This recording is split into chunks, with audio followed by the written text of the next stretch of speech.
Man, what up, YouTube? It's your boy Protect Sports back with another one. Triple upload for your guy today, man. I got a special guest in the building. My man Natty from DMVSportsZone. If you're not subscribed to my man Natty, what are you doing? All DMV Sports from Nats, Caps, Washington football team, Wizards, everything. DMV Sports. Go pull up on my man. Dope content. Very small channel, but very, very, very, very hardworking guy over here, my man Natty. Welcome him to the channel. Thank you for having him. Hi, Protect Nation, where you at? Shout out to my man, 1,000 subs with no videos 2.0. Shout out to him with the comment. But welcome my man Natty to the channel, man. Introduce yourself, my guy. You know what I'm saying? Yeah, for sure. Thank you, Tony, for having me on. It's a pleasure to be here, and yeah, I'm a huge Washington football fan, Redskins fan, whatever you want to call us. Nats fan, Wizards fan, DMV native from Springfield, Virginia. Okay. I'm currently a student at the University of Chicago.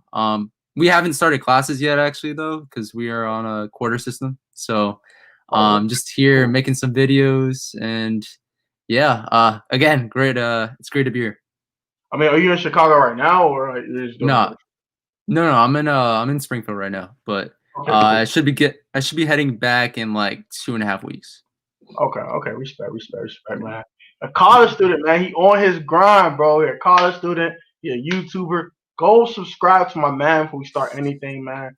Really dope channel. I really enjoy his content. I think you guys will enjoy it as well, especially from the DMV area, man. Support your local YouTubers out here, man. Trying to make things happen. You know, we got the big ones like Ed Oliver and guys like that, but smaller channels, man. Come on, let's do that. So we got so we're gonna go ahead and talk Washington football in this stream as we've been doing, as I've been doing on my previous streams, and my man Natty been watching. I think been watching the stream as well. Also, we will give my man Natty a Q&A. You know what I'm saying? Why he started YouTube? What does he like about the YouTube space? What is he trying to go with this? Is he trying to turn this to a career? Is he doing it just for fun? We're gonna find out some things about my guy today as well. We're gonna talk some football, man. Can't wait, man. Can't wait. We are what? 11 days from the NFL season. Well, we're 8 days from the premiere, the Thursday night. But you know, for the Sunday, you know, it's always the best that first Sunday. You know what I'm saying? Put your team gear on, you know, go to the bar, watch the game with your homies. It's gonna be a dope season. I can't wait. I know we have been going through a pandemic, we're going through COVID, on the warpath. What's up, fellas? My guy, Corey. Okay. Hey, shout out. Hey, what's up? What's up, my dude? What's going on, man? What's going on with y'all? Hope everybody's having a great one. But yeah, it's gonna be a really fun season. We've been through a pandemic. I'm ready for some football, man. I know we've been stressed out with this COVID crap going on. I'm just ready for some damn football. Goodness gracious. I know you're ready. I know you're ready, bro. I know you're ready. So we're actually gonna start with what is your opinion on Dwayne Haskins being a starter? I mean, it wasn't really big news, but it is news. So what's your opinion on it?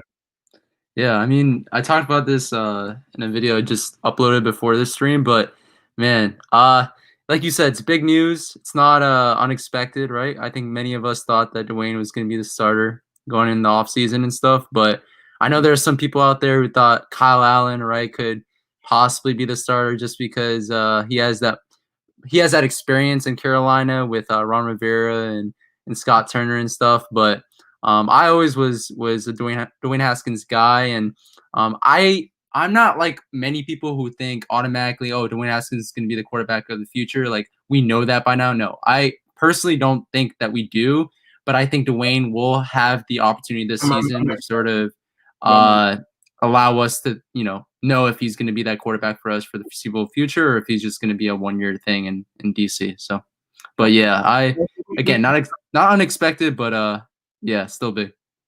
Yeah, because I get what you're saying wholeheartedly. Being a Washington fan, well, no, screw it. We saying Washington Redskins right now. Look, we got to take it back when it's still the Redskins. You remember 2012? I know you remember 2012. It's probably one of our probably favorite memories being young Washington fans. Robert Griffin III burst on the scene, 27 touchdowns, 5 picks. 7 of those were in a Russian form. We thought this man was the next thing coming, and he tore his ACL and then ta-da. No more RG3. So we've been through this road before with potential franchise quarterbacks. Mhm. So I get why you're saying, hey, I'm not going to anoint Dwayne anything. I'm not about to just give Dwayne this stuff. He has to earn it. He has to earn it from us as fans and the coaching staff. I wholly agree with you. But this is where I kind of part ways. He had it tough last year. Jay Gruden did not want him. He didn't want to draft him. So he didn't nurture him. He just let him kind of just sit there and rot, and then threw him out to the wolves. And you know what happened when we threw him to the wolves? We knew Yeah. 4 interceptions, a pick 6, Jabril Peppers taken to the crib, and oh my gosh, this was disastrous. But Bill Callahan, old man Callahan, as Louis T would say, old man Callahan, put a little bit of faith in Dwayne, and we saw growth from him. And I really think he's going to continue to grow. I think this kid's going to blossom. And I want to say he's going to be an all-pro or anything Yeah. like that. I would never anoint that to no one because he has to earn that. But I think he's going to be a legit starting quarterback in this league. I think he's going to be really, really consistent year after year. And we will not have to worry about drafting another quarterback for next decade. I really think that. But he has to earn that. He has to earn that respect from Ron Rivera. I can't get mad at Ron for that. He didn't draft this kid. He got passed on to him. Like, he didn't draft him. It's not like when he got to Carolina and they drafted Cam Newton. That's who he was. He drafted him. You know what I mean? But Dwayne, he got tossed to Dwayne. Dwayne was the over gene. He didn't have to want Dwayne. He could say, look, man, I'm drafting a quarterback. I can get to it. The moment we did not take a quarterback with the second pick, I was like, all right, you know what? I think Dwayne's gonna be all right. Because if we took Tua, things could have went. I love Tua, but yeah, I'm glad we didn't. It went like real quick. So let's get to these comments. Hopefully, our defense and offense doesn't underperform. So okay, so that brings a question. Do you think we're gonna be a defensive team this year, or do you think we're gonna be more of an offensive team this year? I think our defense is going to be better than our offense this year just because we have all the talent and we actually have the coaching for the first time in a while with Ron Rivera and Jack Del Rio. But I think a lot of people are sleeping on our offense. Last year in Carolina, right, with Scott Turner being the OC, they were 5-5 to start the season, and most of those games were played by Kyle Allen. So I think, and their defense was trash, as we saw. They were 4-2 at one point. They were 4-2. Yeah, they were. And we saw that their defense wasn't it last year. So it was pretty much Scott Turner's scheme, putting them into games. And obviously they had Christian McCaffrey and stuff. But I mean, we got guys like AG, Antonio Gibson. We have Terry McLaurin. We have, Steven Sims as well. So I think our offense will be pretty good this year. And I think it's pretty underrated at this point. But I do think our defense will probably carry us more wins. Yeah. All right. So it's my opinion on the team. I do think we're more of a defensive team. I definitely wholeheartedly agree with you. Yeah. I'm gonna get to these comments so I continue my soliloquy. I don't want to disrespect the subscribers. I love my subscribers. I almost my subscribers. 1,000 subs and no video 2.0 did comment. Hello, Protect. Hello, DMV. What's up, my guy? Always put to the screens, man. Thank you very much, man. Always bring positive into the channel. Yo, Protect, yo, DMV, yo, Sanchez was good, homies. What's up, bro? What's going on, my guy? Hope everything's going well with you. AM Hunter, on the board pass at A. What's up, AM Hunter? So thank you guys for talking in the comment box, and appreciate y'all comments. Much love to y'all. Thank y'all very much.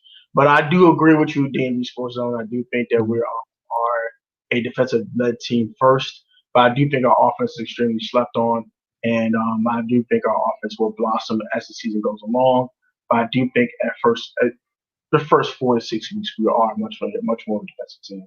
And the offense will click as time gets along, as Dwayne gets more acclimated to Logan Thomas, to Antonio Gibson, to guys like Dontrell Edmond, maybe Muhammad Sanu. We pick up Muhammad Sanu, Lord knows.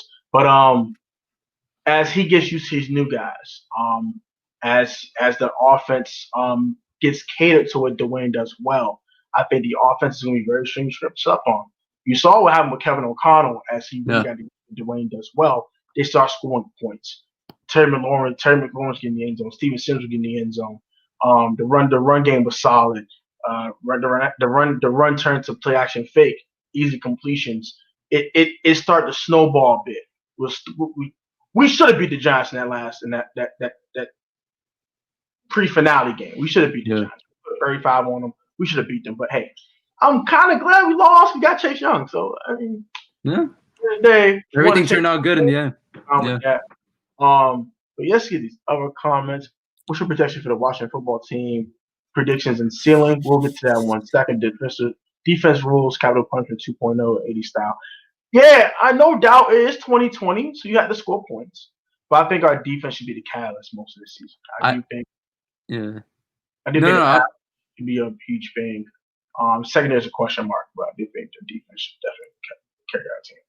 I think we are, though, like, this should be discussed a little bit further, but I think we are a year away from having a truly, truly, truly dominant defense. I think if we go after a guy next offseason, like Jalen Ramsey, or just like a solid corner in general, dude, our defense would be like lights out. I can imagine us like this. We have Jimmy Moore on the rookie contract, right? Speaking of second. You sign Kendall Fuller to a 4-year deal, so you think Kendall Fuller is part of the future, right? If you just get a solid starting corner, I completely agree. If we get a Jalen Ramsey, now we're really in business. Don't get me wrong. We have the money. We have the money. It's similar to Rams not trying to pay him. I don't know what the hell the Los Angeles Rams are doing, but they better hurry pay Jalen Ramsey because the moment he hits free agency, I think the first team will be calling is the Washington football team. We need a legit number one corner. We do. Like, you got Amari Cooper and Michael Gallup and CeeDee Lamb in Dallas.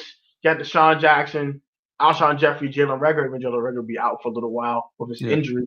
But you have those guys in Philadelphia, and then you have Darius Slayton, Sterling Shepard, Evan Ingram in New York. So we need a legit corner. We need somebody that's going to guard Deshaun Jackson and Sterling Shepard or Darius Slayton, whoever the number one receiver is. You could toss up on that. And Amari Cooper. We need a guy like that. We don't have that. Josh Norman was trash. Got rid of his ass. He had to go. And then we need a number one corner. We need one. I'm not sure Kendall Fuller's that guy at a number one corner. I just don't think so. More so a slot. Yeah. He's a damn good corner, though. And I think he's a good outside corner, too, but he's not – he should be your best corner on your team. That's my problem. Let's see. Okay, we got some comments. Let's go read these. I think that Marcus Ball has more potential than Logan Thomas because Marcus Ball is younger. Okay, I can see that. Sanu could be the shot in the arm that the offense needs. Maybe. Just throw $23 million at him if we have to. Talking Jalen Ramsey, that's a lot of money. Corner. I don't know about $23 million. Maybe 20. A little bit. 18 to 20. Yeah, I could work with that. 23. That's pass rusher money. I'm not. Great point. We're gonna give $20 million to Amari, right? So why not use that 20 on like Jalen? 22. Yeah, 22. Yeah, I'll give Jalen Ramsey 22.5. I'll go ahead and do it. I'll toss the bag to him if he wants to be here. I wouldn't mind. I wouldn't mind tossing the bag. The bag here, take it. You're the best corner in football. Arguably, take the bag. I'll give it to you. I will. What's that? So let's go ahead and get to 1,000 subs and No Veers 2.0's question. What is your ceiling and floor for this team? So in terms of record prediction, I think the floor, if all things go wrong, I think is actually a little bit higher than what people think. My floor is 5-11 this year. I really feel like the defensive line especially will carry this team to wins no matter what. We've seen it across different teams in the NFL, the 49ers. I mean, they have more talent as a team, but their defensive line is pretty comparable with ours. Got the Eagles. I just think 5 wins is pretty fair as the floor for our team. I think in terms of what I expect the team to win, I probably would say I always like go back and forth between 6 or 7 wins, but right now with the momentum that we're having right now, I would probably say 7 wins, even though our schedule is pretty difficult. 7 wins is probably where it's at, if not 6. And then the ceiling would probably be, if everything goes right, maybe 10 wins, largely because of that defense. But again, that's the ceiling, so might as well aim high. Okay. My floor, I'm a little, I guess, a little bit more toward the normal projection that the team has been projected by others than you are. I think my floor is 4-12. If everything were to just go just absolute hell in a handbasket, Ron Rivera can't coach due to the chemo. Dwayne's throwing like 25 interceptions. Everything just goes wrong. Chase ain't Chase. The defensive line supposed to be. Secondary's getting torched. We look like trash. 4-12. Now the ceiling, I always argue with the ceiling. I always fight between 9-7, 8-8. It's like, I want to win 9 wins. If everything come together, go high. It's the schedule is hard. It's hell. Yeah. This thing is hell. You play the NFC West. Oh my gosh, like they might 4-0 us. They might that's 4 losses maybe. I don't think. Can we beat the Rams? I don't know. Can you beat the Niners? I don't know. I doubt it. Seahawks tough. The Cardinals got Nuke and up and coming, and freaking Christian Kirk. Goodness gracious. So I would say our ceiling's 8, 500. 500 season. Make a late playoff push, but you lose a couple games. You ain't supposed to lose because you're a young football team. You can't close games out. And that's what young teams do. They fight for 4 quarters. They scratch, claw, but they just can't win the games. And they should win because they're young. Like the 2016 team, if you remember very close. Yeah. They were a 35-yard Dustin Hopkins field goal and a defensive lapse from being a playoff team. That's why I think this team's going to be comparable to 6, 7, and 9. Like I said, I completely agree. 3 of those games, you would have them in the fourth quarter. You're up 10, and you can't close them out. That's what I think, honestly. Okay, we have some other questions. A-Shat route comments. I have a question. What are we doing for our tight end position? We just waived Thaddeus Moss. Okay, I'll let you start.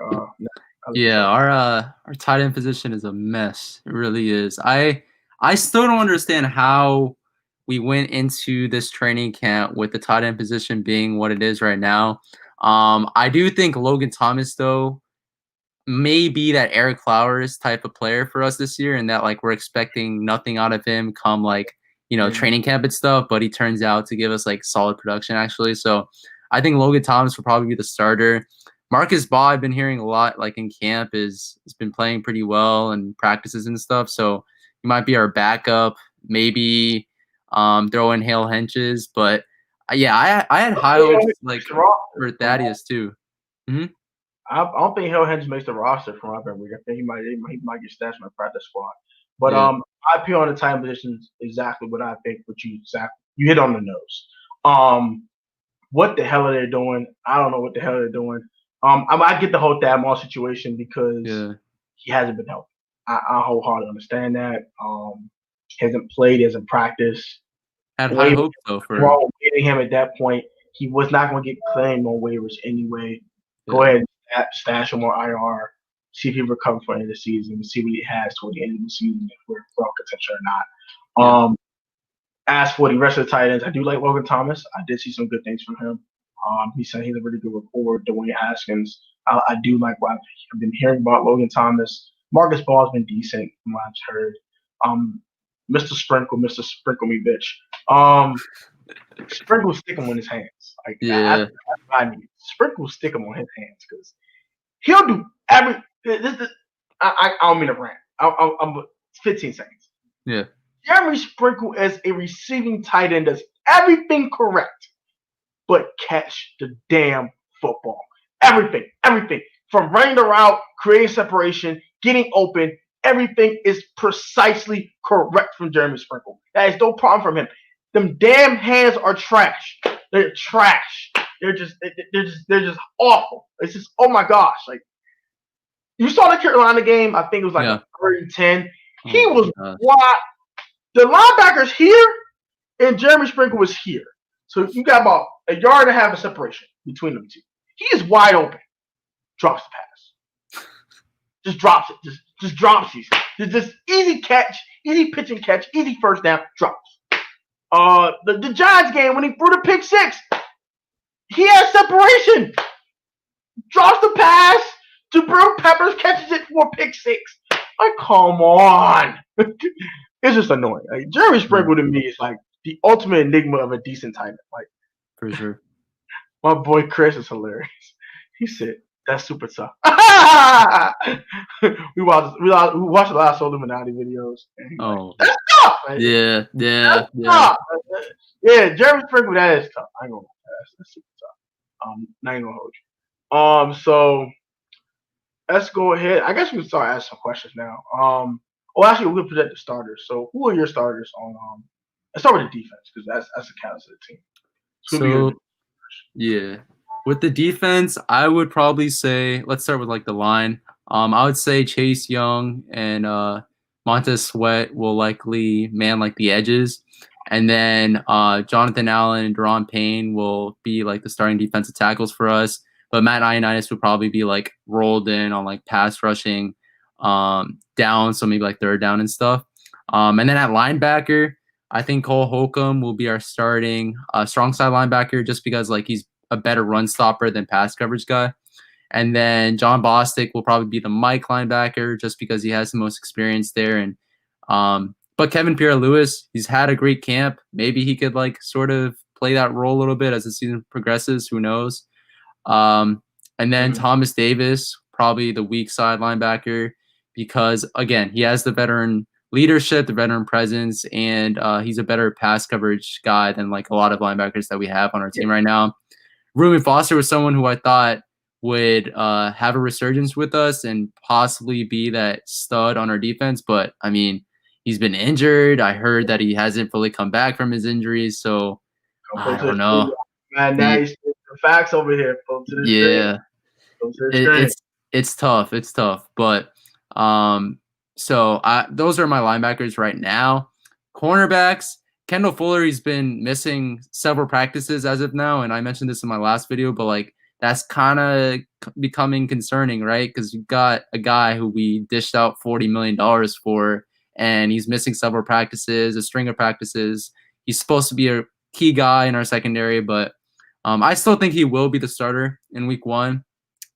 He will probably line up on the outside in base packages, but will be that main like nickel guy that we know and are very fond of. Yeah, as the season progresses and like nickel packages and stuff. And then I think personally, Ronald Darby will be that outside corner alongside Kendall Fuller, whether it be in base packages or Fabian Moreau if it's in like slot packages, which is usually what defenses run. I can agree with Moreau. And then safeties, free safety, surprise, right? Troy Apke. I mean, yeah, big surprise, bro. It's crazy. We always knew he had the athletic ability. Like we remember Deion Sanders at the combine, like saying this white kid like can run, right? And I mean, he always had that ability, but like he never really put it all together. Yeah. So, but I do think he'll be the starting free safety. And then last but not least, we got our guy Landon Collins as a strong safety. Dished out so much money. We expect more out of him though. So hopefully gives us production. I can't fault him too much. He did play well last year. Yeah. Defensive scheme was trash. I can't fault him. Craig Minuski. But on the Warpath comment, I'm starting to think Foster might be fool's gold.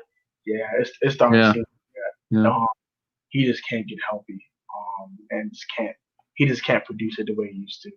I actually expect Ruben Foster to be cut. I heard John Conn. Yeah, he should be cut. He hasn't produced. I mean, it's a damn shame that we took all that flack for picking him up, and this son of a gun can't get on the damn field. Whatever. Kendall Fuller probably want to cut that Super Bowl ring. He's funny. All right, so I'm gonna give you my projected stars on defense. Star defensive line left to right, I will say Chase Young. Surprisingly, I actually have Matt Ioannidis starting actually. I say that because he's a better pass rusher than Deron Payne is. And he actually can stop the run. So that makes him more versatile than Deron Payne, in my opinion. But you can't go wrong with either one. I prefer Matt Ioannidis because he can rush the passer. And it's a passing league. You want to have the best pass rushing line on the field on third downs, possibly, because they can throw on first down, throw on second down, throw on third down. So I think Ioannidis, after Young, then you have Jonathan Allen and of course Montez Sweat. with the rotations of Kerrigan, Kerrigan. Payne, and Settle. So Anderson too. That, and Ryan Anderson too. I made a video about a couple months ago. I want to ask you about this. Do you think we should move Ryan Anderson? I think because of the fact that he doesn't have too much production to his name, and right now wouldn't really get us a high draft pick because of the fact that he doesn't have too much production. I think we should keep him. I think he's on his last year, right, of his contract, which is sort of problematic. But like, is trade let him go for nothing? I get that, but like at the same time, I'd rather have pretty solid production just because we see him like improving this year over getting a 7th round pick or 6th round pick, and getting to see him like do really well on another team like Preston Smith and stuff. So yeah. I can understand that. That's fine. I think we should move Ryan Anderson just because off the fact we have defensive line depth. And it's like get something for him now or let him walk and get nothing. Because he's good as gone. It's teams need defensive line depth. We have so much depth on the defensive line. We can use the draft pick. We just traded a 6th round pick to go ahead and go get a backup left tackle. So why not recoup that pick? He got rid of Quentin Dunbar for basically nothing. So why not get rid of Ryan Anderson for basically nothing? That's just my opinion. You got rid of Quentin Dunbar for nothing. Why not? Just why not? Take a 6 for him, move on with your life. You probably right. You probably get a 7th round pick, but I think best case scenario, you probably get a 5. Best case scenario. If a team is really desperate, you'll probably get a 5. Or you could throw him in a trade for a tight end or something. I still think we should trade for a tight end today. Let's never talk about it. We're talking about defense here. So linebackers, I wholeheartedly agree with you. I think Thomas Davis will start. Even stronger weak side. I think he can play both. I think Cole Holcomb started weak side because he's basically a weak side backer. And John Deion Hamilton should start in the middle because he's literally the smartest linebacker on the roster. He's literally the quarterback of the defense. He's best covering linebacker, like you stated earlier. He's like literally a perfect fit for the middle linebacker. Not saying Leonard Fletcher or nothing like that. We would never compare that to the GOAT. I know, dude. This is the GOAT. Actually, Lewis. No offensive rating. I know. Go for us. Go for us. What's up with that? And oh my damn nerd. But so that's my starting 3 linebackers. And corner, completely agree. Either Kendall Fuller definitely will be on the outside on 1st and 2nd down and be going to the 3rd down. It could be Darby or Moreau. You could pick them on that one. I don't really care. But Darby's been playing better, but Moreau has more upside. So you can go with the upside or you can go with the more solid option.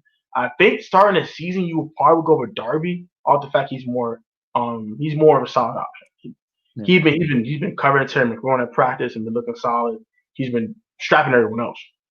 He's been having struggles with Terry, but outside Terry, he's been strapping everyone else. So I'm fine with Darby starting the other outside corner. I think 1st and 2nd down you'll have Jimmy Moreland in the slot. I've been liking the people's corner a lot. Shout out to Jimmy Moreland. But your starting safeties, I completely agree. Troy Apke, the biggest surprise in training camp. No one expected him to start. We thought Sean Davis would start at the beginning of the 1-year, $5 million contract. Clearly, Troy Apke's been outplaying him, which is a nice surprise. I'm happy to see him and Jerron Christian. I'm happy to see them play well. I really am. And then, of course, Landon Collins. The dog that he is, he's a dog. And he's going to show up this year. Everyone keeps saying, Jamal Adams, best anybody safety in football. Landon Collins, reclaim your throne. He needs to put up some stats, though. And all that. Yeah. If we pay him $14 million a year, he needs to. I get it. Like he's a solid safety, and like I'm glad that we have him.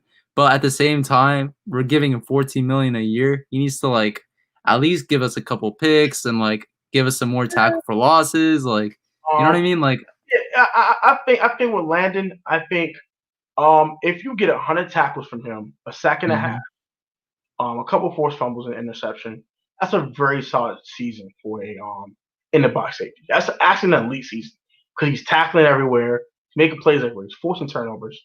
and he can cover a little bit enough to get a pick. So Atlanta's a guy that can't cover. So I don't really get mad at him in coverage.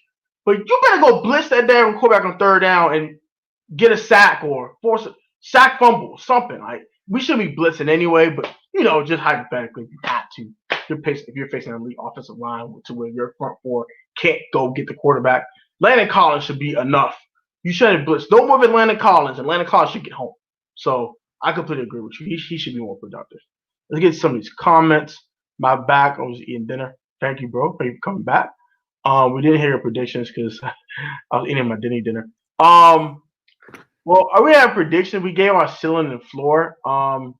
Natty did say the floor was 5-11 and the ceiling was 10-6. I did say that our floor is 4-12 and our ceiling is 8. So that was your answer to your question. Kendall Fuller, Ronald Darby, quarterback core. Ronald Darby, maybe if he could prove himself, I wouldn't mind that. But he's a big guy. He's played high school here. He's born and raised here. I wouldn't mind. I'm sure Natty wouldn't mind either. Do you think Terry will be a superstar? I do. He's the best receiver in the East right now. I will venture to say that right now. Right now, or by the end of the season? No, I'm right now. Right now. I'm putting my foot down. He's better than Amari Cooper. I'm putting my foot down. Damn it. No. Sorry, bro. No. Natty, you're not agree with me. I gotta be objective. I hate the Cowboys. No. Don't do me like this. No. Listen, maybe a couple weeks into the season, Terry will take the crown. But at the same time, I'm going to be objective here. And I think Amari Cooper, sure, he gets injured a lot. But if we're talking about pure talent, right, pure ability, I think Amari Cooper has Terry right now. But maybe come week 3, come week 4, ask me the same question, Terry will probably be the guy. Yeah, okay, so you watched Louis T, right? Do you watch Louis T or you don't watch it? Louis T at all. So he had the video about, is Terry McLaurin the best wide receiver in MCs? I was like you. I one point said it gotta be Amari Cooper. He's the most consistent guy. But you look at Amari's numbers. He vanishes in big games. Yeah. And it's kind of like you can make the argument for Terry McLaurin. I know we went 13 last year. I get it. But week after week, Terry McLaurin brings it. He's not scared of no corner. He's not scared of Darius Slay. He wasn't scared of Stephon Gilmore. We saw what happened to Amari Cooper against Stephon Gilmore. He ran and went to go cry to his mama and went in the corner, okay? So, yes, I think Terry McLaurin is the best receiver in the division right now, just off the fact that he is the most consistent week after week wide receiver. Do not give me Darius Slayton. Do not give me do not give me Deshaun Jackson. Do not give me Amari Cooper. Sorry. And don't give me Michael Gallup. He's not the best receiver on his own damn team. So don't give me that either. Okay? I think it's Terry McLaurin. I really do. But I get why you say Amari Cooper. I get that. It makes sense. He's been in the league longer. He's been producing longer. So that makes perfect sense. But to me, I just really think if the guys week after week, I gotta give it to the guys who are consistent. Oh, my man Juan Gotti in the building. Look at my man Juan Gotti. What's up, my guy? What's up, bro? How you doing?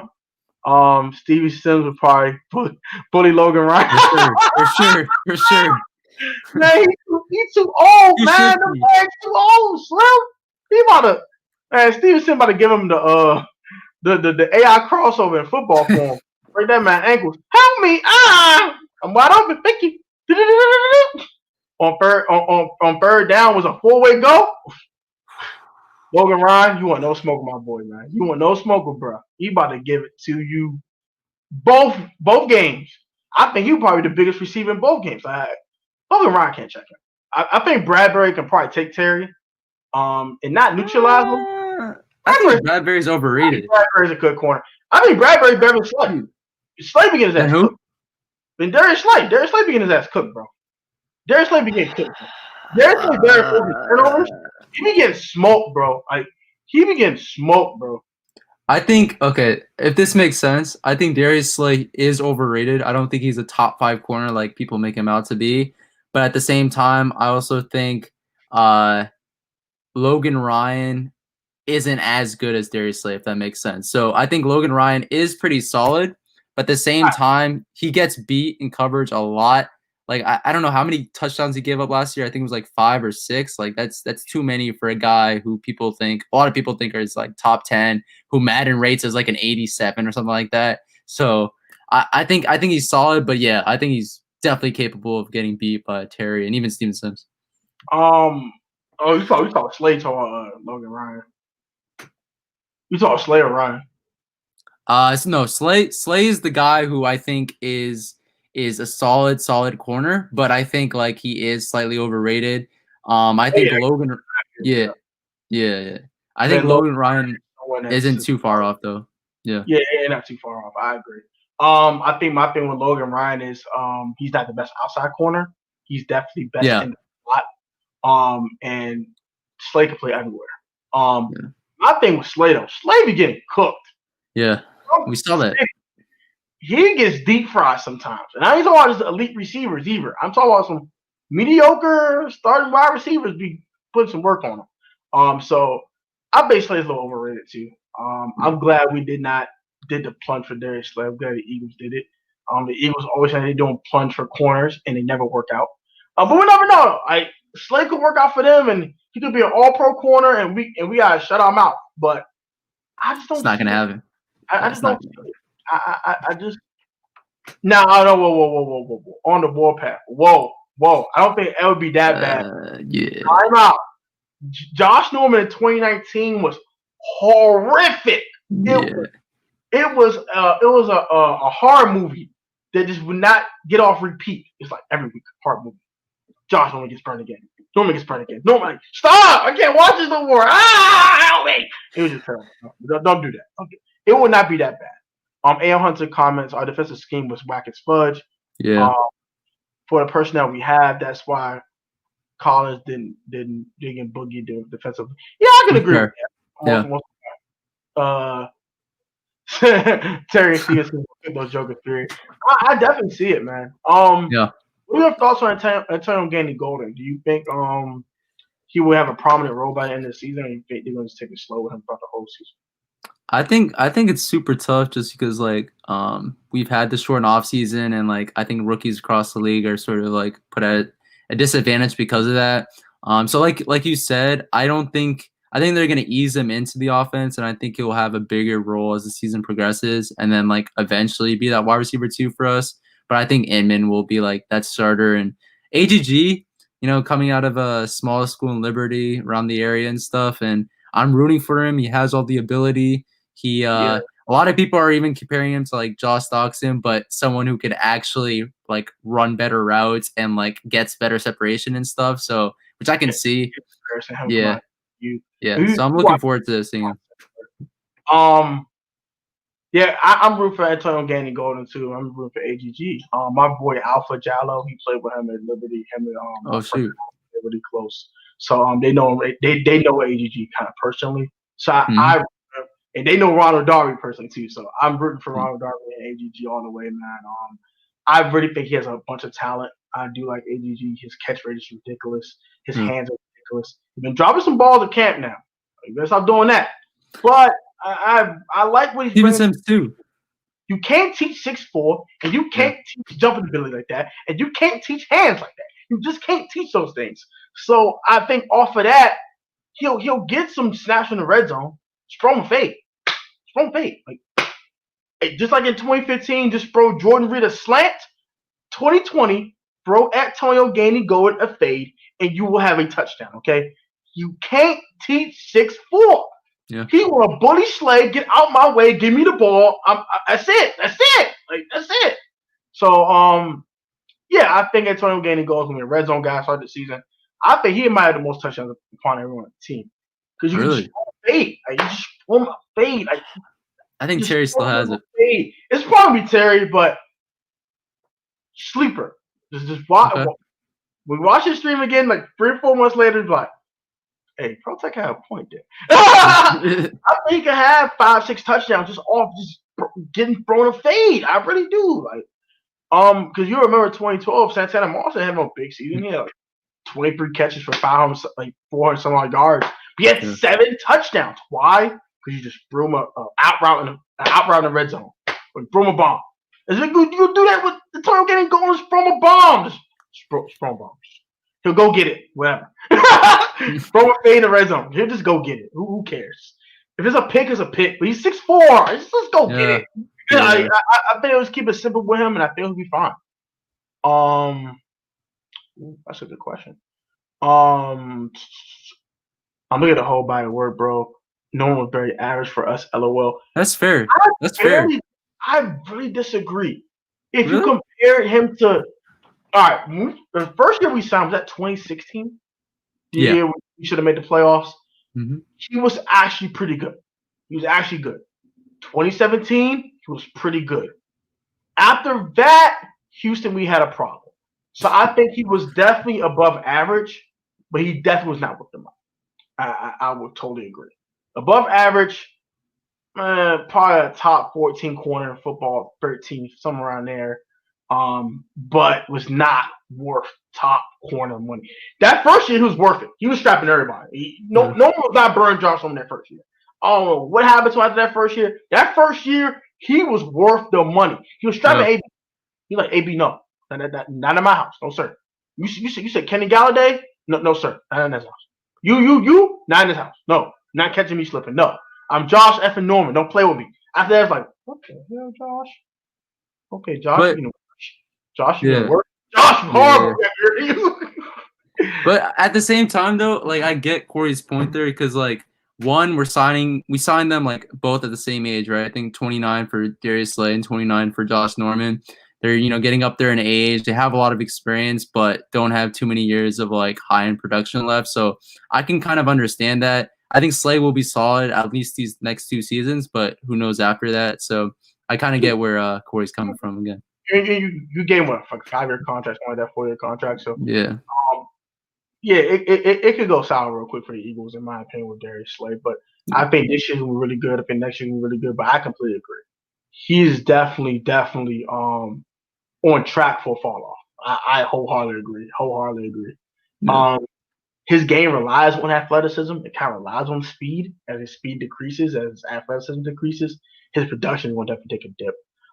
If he can refine his game late in his career, maybe he might not fall off. But if it's just based on what he's doing now, no, I completely agree. Let's read some of these comments. Morgan Moses and $2.5 million in cash consideration for David Njoku. No, we can't. Morgan Moses is not that bad. Can y'all stop doing that? I know he has the holding penalties. Mr. 10-yard holding himself. Yeah, but outside of penalties, he don't get beat except for when he actually knows the snap count and doesn't let Nick Bosa just go kill Case Keenum. outside of one just egregious incident, he actually doesn't get beat too often. So I would not trade Morgan Moses. Now, you mean to tell me you can get a 4th and a 5th and get David Njoku? I'll subscribe to that. A 3rd round pick, I will subscribe. No more than that. No more. No more than 3rd. 3rd round is too much. Because he always gets injured. I wouldn't mind getting a 3. I wouldn't mind. If it's a late 3, damn near 4, I wouldn't mind. Basically a 4th round pick. Like, if it's a late 3rd round pick, it's basically a 4th round pick. I don't. But I would prefer you. Yeah, I don't know. I feel like he's more of a late round, like 5th round. If we traded Quentin Dunbar for a 5th round pick, I think we could. We could pretty much do that for. We were just trying to dump Dunbar. You know what I mean? If we were looking for adequate value, we would not have traded for a 5th round pick. The difference though is Dunbar was a great corner. Njoku's not a great tight end. Like, he has the talent, but he never has put it on the field. He's always gotten injured. I would have production. Trade a 3rd for OJ Howard. I would no problem trade a 3rd round pick for OJ Howard. 4th, still 4th. Still 4th. He's kind of in the same boat as Njoku though. I mean, always injured. Though. Even more healthy than Njoku. Damn, like Njoku can't get on the field. That's my problem with David Njoku. I can say they're the same kind of realm. Okay, I'll subscribe to a 4th and a 7th for either one. I don't care. Yeah, something like that. 4th and a 7th. But I'm not giving Morgan Moses. Sorry. In my opinion, we should have signed Cordy Glenn in free agency. I'm fine with David Sharp trade because he has potential. What do you think about David Sharp? I don't know too much about him, so Yeah, what is your opinion on that? I too don't know too much about him, but at the same time, I think everyone saw that one low light, not even a highlight, low light of him getting beat pretty bad by I forgot who it was, but by a really good pass rusher. Also, I did see late last night Louis T's video. He re-uploaded a video, a draft video that he had, of him. So I saw a little bit of that, and I definitely agree he does have the potential, but I think he's a backup at most. Yeah, I'm completely fine with saying a 6th-round pick for a swing tackle. He reminds me of Ty Nsekhe in certain ways. If I were to compare his games to someone, just really solid swing tackle will come in there and produce for you here and there. If he has to start a game or something like that, one game, no more than a game, just one game, he'll be fine. He will not be the worst thing in the world. And he's relatively young as well. So I didn't mind trading a 6th-round pick for a guy like that. And you still got a 7th-round pick in return as well. So I was completely fine with the trade. That means Cornelius Lucas out the door. I wholeheartedly agree with Louis T's video. Cornelius Lucas, you got to go. Enter David Sharp. Exit Bum Lucas. He has to go. Left tackle below average, below average. Interior guard, right guard above average, left right tackle. Right tackle's average, in my opinion. Right tackle's average. Just because there aren't that many right tackles, good right tackles. Yeah, I agree. He's an average starting right tackle. He literally the Mendoza line of starting right tackle. Yeah. 16, you put Morgan Moses right there. Boom, he's 16. It's like Alex Smith at his peak was the Mendoza line starting quarterback. He's at 16. Boom. So you put Morgan Moses at an average starting right tackle. Some highlights, some low lights, some what the hell are you doing? Some oh my gosh penalties, get out of here. So we want to get rid of you, but you're not that bad. He's that. I'm fine with Morgan Moses being starting right tackle. People need to calm down. Like it's not that bad. Gosh, sheesh. Now I can agree with left guard. I actually disagree with too. I think Wes Martin's going to really surprise me. I really do. I think he will, but right now he's probably below average because he hasn't shown anything. Yeah. That's completely fine. I completely agree with that part. But I think it's going to surprise a lot of people. I really do. Okay. You said center, but yes, I love Chase Roullier. Yeah, Chase Roullier is good. I think Roullier might be a top 10 starting center. Like super underrated too. Like 11, 12, like right outside the top 10 of best centers in football. I really think Chase Roullier is really good. Yeah. Right guard above average. Yeah. When Sheriff is on his game, when Brandon Sheriff, nobody can be the best right guard in the game. I honestly think that. I think his apex, him playing at his best, he's the best right guard in the game. Honest truth. If they find right tackle, we're gonna talk about Morgan Moses. We're not doing anything. I'm not doing anything. Y'all want to see my 55-man roster prediction? Sure, you can comment if you want. I don't mind. I'm completely fine with that. I do want to see what you have to offer. Why not? So what else did we want to talk about? We talked about David Sharp. Offense. Trade. Oh yeah, offense. We did offense the entire time. An offensive line. We have not talked about. We talked about a little bit. But we haven't gave our starters. So who are your projected offensive starters? So I mean. First and foremost, Dwayne Haskins is QB1, of course. I mean, it's been announced, so yeah. Get that, but move forward. Yeah, move forward after that. Running back, I think our starter, only by name, will be Adrian Peterson, but I think Antonio Gibson will be mixed in a lot as the season progresses, and I think if many of y'all haven't drafted in your fantasy teams or anything yet, like me, because I usually wait until the weekend before the regular season. Draft him because Gibson's going to get a lot of catches out of the backfield. He's going to be a really good runner in between tackles. And I think I've been saying this literally since we drafted him in late April.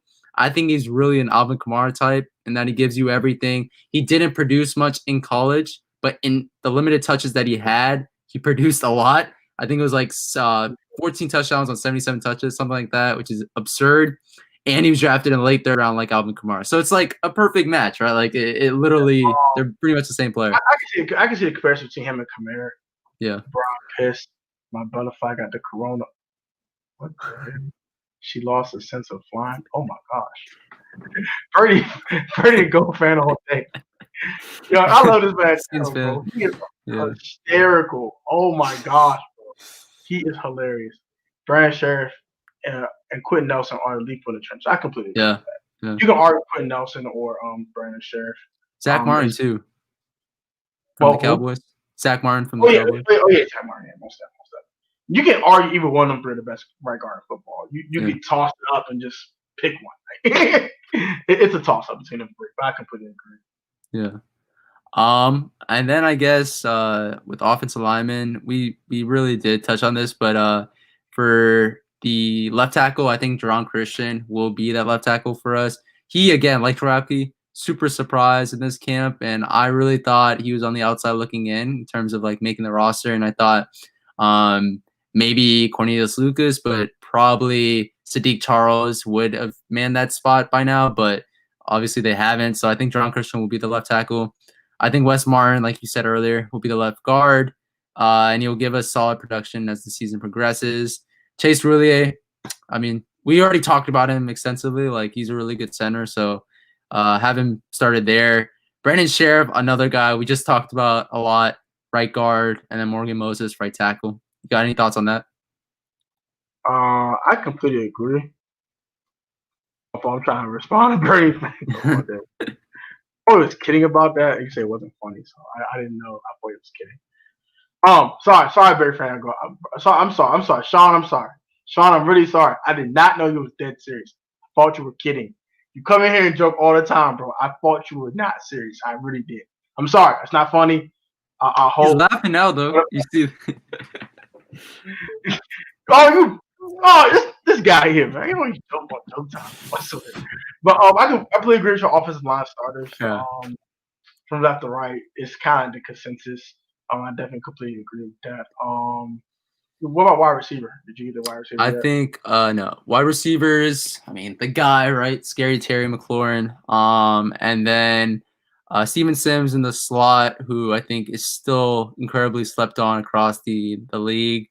And then I think, I mean, I really want it to be AGG, but I think Dontrell Inman will be that wide receiver 2 for us, at least come week 1. And something that like not a lot of people realize about Inman is that, and I mentioned this in the past video, Inman, like everywhere he's been, even though he hasn't had the best production, everywhere he's been, he's built a solid rapport with like the quarterback there, whether it be Phillip Rivers or Andrew Luck. And like when you have a young guy like Haskins, you need all those receivers, you know, who could build that solid rapport on this team. And I'm glad we have Inman who could sort of do that for us. And yeah, but those are probably my 3 guys. Okay. And then I got you. All right. So we are starting tight end Logan Thomas, I'm guessing. Yeah, Logan Thomas. Yeah. That's kind of penciled in too. I'm telling you, he's gonna be the Eric Flowers this year. I can agree with that. Okay, let's read these comments if I get to mine. Bernie go fan all day, dying laughing. I'm just joking, bruh. I have Antonio Gibson and Alvin Kamara in my fantasy league. I'm going to definitely draft Antonio Gibson in my 10th league this weekend. Keep it on the low though. Oh yeah. I think Gibson's gonna be like in the 12th round, something like that. You can just sneak him in. He's gonna definitely be a sleeper. As the season gets along. He's going higher though. I did a mock draft. Yeah, he's going super. Especially in PPR leagues. Oh my gosh. Oof. I'm going to definitely start a fantasy football segment on this channel too. Hope you can check that out too. But yeah, I definitely think, especially in PPR leagues, I always do PPR. Even in standard leagues, he's like a 10th round pick. I think though, Tony, like with Kamara though, this hurt last year. I had 3 leagues last year, right? A little bit too many in my opinion, but I had 3 leagues, and in 2 of them I had the number 1 pick, and I went with Kamara over. I mean, nobody saw McCaffrey being what he was, right? And Saquon, I wasn't super high on him, and I'm actually glad that I didn't draft him because he was injured. He was injured for half the season. He was like a top 5 running back, but not like the number 1 pick, right? So I got Alvin Kamara, and this is something people need to be careful with. Kamara, yes, he looks really good in terms of like his ability and stuff, but Sean Payton, I don't know what this guy is thinking. he always rotates his running backs no matter how like bad or how good they are. It's like Murray will get a lot of touches this year, so I'm a little worried about Kamara in fantasy football, but You always want I wanted value. to I wanted to like bring that across just because I learned that the hard way last year. I do DraftKings too, and I had Mhm. Kamara. Kamara's pretty high on DraftKings. It costs a lot, Yeah. and Yeah. he did bite me in the ass a couple times. This is lack of value. Like he just Yeah. didn't get enough. It was just annoying. Um, skins ain't right. So skins ain't right. Got him, Wolfpack. Got me good there. I ain't gonna hold you. You got me, bro. You got me on that one. Grey Cup champion and possibly. So you got all your starters. So I'm gonna go ahead and get mine out the way. Of course, the starting quarterback is the annoying Dwayne Haskins. Yeah. Nothing much earned and much deserved. Starting running back, I think is Adrian Peterson. Just called the fact he's the Mm-hmm. veteran. He doesn't fit Scott Turner's offense as well as the other backs on the roster do, but he's still a solid starting back. He still can give you 1,000 yards if need be, and he's still a solid option. So, and he's the most dependable. He stays healthy. So, go with AP. Starting left to right tackle, left tackle, and the line. Jerron Christian, Wes Martin, Chase Roulier, Morgan Moses, and Brian Sheriff. Well, Brian Sheriff and Morgan Moses. Boom. Receiver, Terry McLaurin, Steven Sims. And I really, really, really, really want this guy to start. Just off the fact that I do like Antonio Gannon Golden, but I have to agree with you. It's going to probably Dr. Evan because he is a veteran. But maybe if that wide receiver we've been looking for, Mr. Mohamed Sanu. 1-2 check, 1-2, 1-2, Mohamed Sanu. Where you Already at? got the connection with Haskins. Come on, hey, bring Haskins' uncle home. Just bring him uncle and nephew. You know what I mean? If we do bring Mohamed Sanu, I do think he'll be a nice addition as well. But at the end of the day, I do think Dontrell Evans will start the season as the number 2 wide receiver. But as the season gets along, you might try Cam Sims at the number 2 wide receiver spot. I've been hearing that kind of a little bit. I don't think he's gonna make the roster, but you get my point. But they might try Cam Sims a little bit. Just it's a tryout. It's a tryout season. He always though like in practices and camp in the preseason, anything but the regular season, he does really well in. And then when it comes to like actual games and stuff, like he just disappears. So I'm not buying into the hype this year. Like again, I just can't. Yeah, I've unsubscribed to the Cam Sims show a long time ago. So don't get me wrong, I completely agree with you. But I know people that love Cam Sims, and I just want to put that out there for them. They might try him a little bit out there on the outside to see how he does. But I think at the end of the day, it is the AGG show on the outside along with Terry McLaurin. If they do pick up Mohamed Sanu, I do think eventually Mohamed Sanu will be the starting wide receiver opposite Terry McLaurin. But let's get to these comments real quick. Alvin played hurt last year, talking about Alvin Kamara. That's fair. With that. He it's a back issue, and I heard steroid shots and stuff. I'll be very worried about Alvin Kamara this year. I don't think Alvin Kamara on DraftKings nor fantasy football. Period. I'm just not touching. He has a caution sign on him, and I'm not touching him for nothing. I'm just not. Go with the Chiefs running back or like Derrick Henry, Dalvin Cook. I got those guys. Yeah, they're much more short bets. But I take Saquon. I take almost anybody over Alvin Kamara. Yeah. I'll take a journeyman back. I'll take Melvin Gordon. Damn it! I just not. No. See, my thing. They signed him for a reason. He was gonna get the boatload of the carries. I'm telling you, he's gonna get the most work.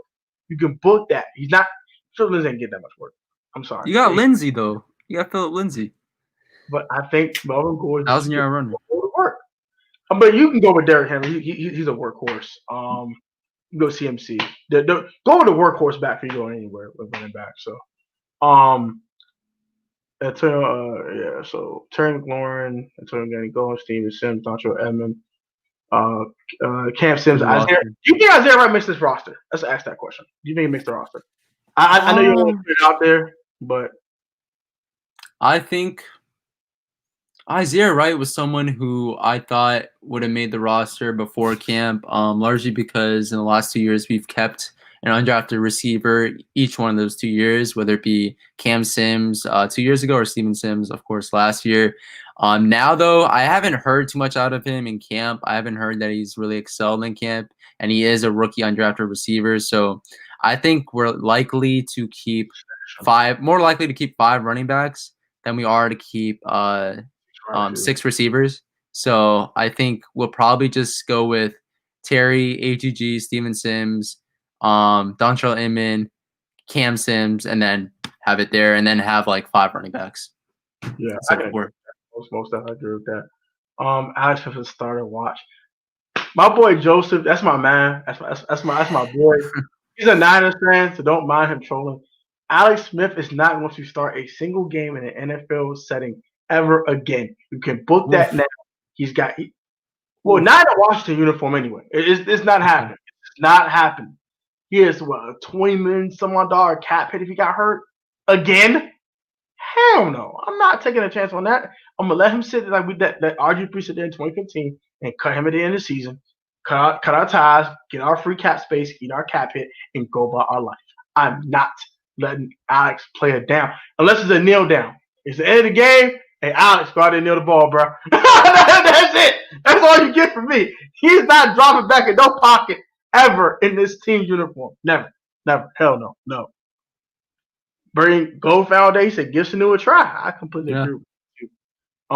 He said Alvin Kamara playing on bad MCO. Y'all tripping.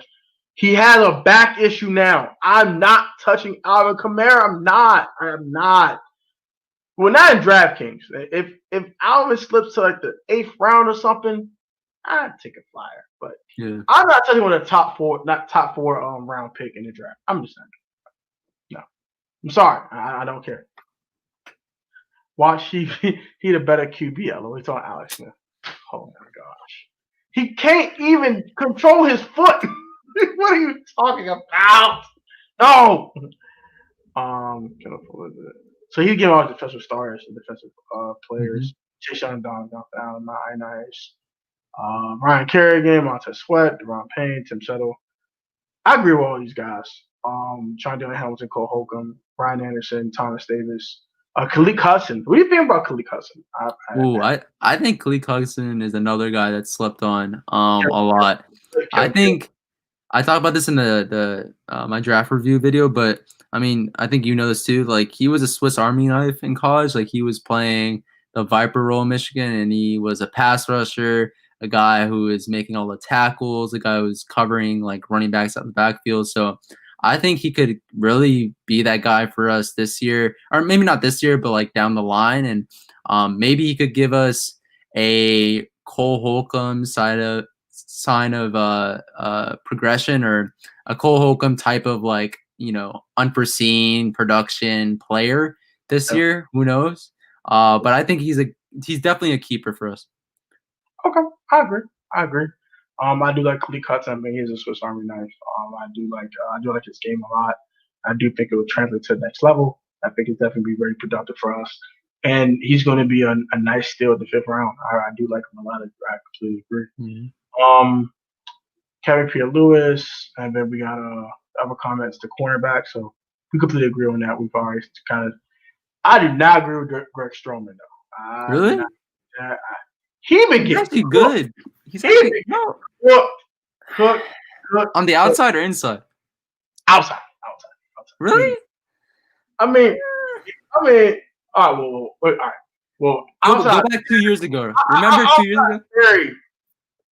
Not cooking him at practice. He hasn't been cooked. Okay, I get that. But who does? Yeah. I mean, I always, with Greg Stroman, I like, all you have to do is go back 2 years ago when before Alex Smith obviously got hurt and stuff. But like, he was a big part of us having like at least steady play at the cornerback position, right? Because Josh Norman wasn't like all that a couple of years back even, and Greg Stroman was like guarding some really good receivers, and he was doing pretty well, at least on the outside. The inside, he's not good, like Fabian Moreau. He's just not good. But like on the outside, why not? He was okay. He was getting cooked up, but he was okay. But he was young. Young corner get baptized by fire. I do not fault him by getting baptized by fire. I can't get mad at him. That's fine. But let's go ahead and read these other comments. Who is your starting tight end? It is Logan Thomas, sir. Unfortunately, it's Logan Thomas. But it's Logan Thomas, okay? It's Logan Thomas. I only like saying that. Go trade for a tight end. Damn, man. I'd rather have kept Jordan Reed and deal with this. Damn. I'd rather kept Jay Reed and deal with this, bro. God dang, at least you know Jay Reed got talent. Now he's with Kittle on the 49ers, man. If he stays healthy, but he's not going to. So video on that, right? And it's the kind of funny. I did a video on that. It's like, go be a 49ers fan. You don't talk to Jordan Reed like that.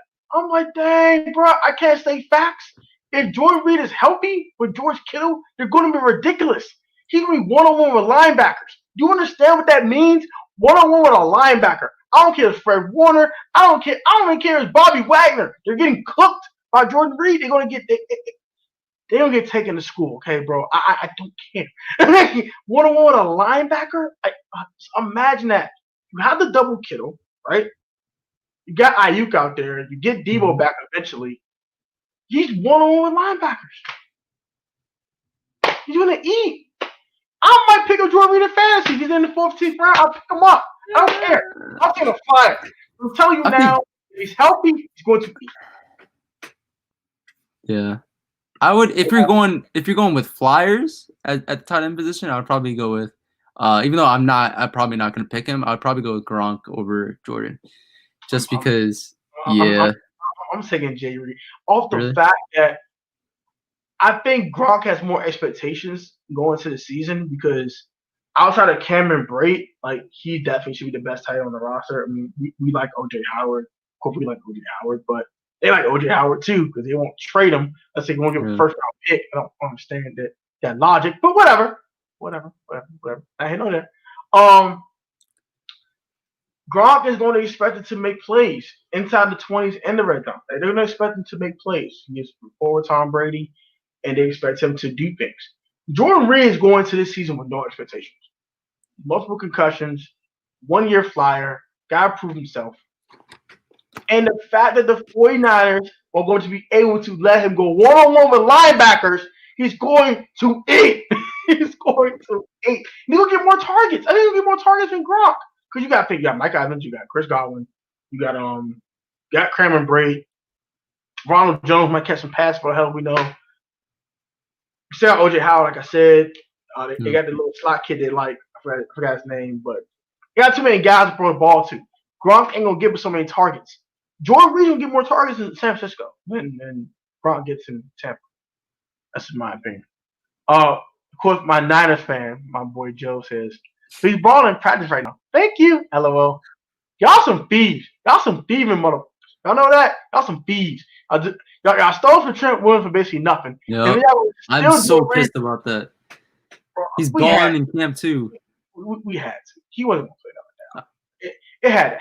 I didn't want to trade him either. I didn't, but we didn't have a choice. He was not going to play another down for us in that uniform. He just wasn't. So, wishing the best to San Francisco. Hope we win a Super Bowl. Moron. Probably will. Probably will win that Super Bowl. Go get Eric Ebron. Big Ben loves a tight end. Or Atlanta's tight end. Oh, yeah. Hayden Hurst is a big fantasy sleeper, too. Because So, man, Eric Ebron. Big Ben stay healthy, though. I'm going to keep an eye on that. Washington Freeman depth chart. Kelvin Harmon. Manuel Hall. Back Marshall D. Charles.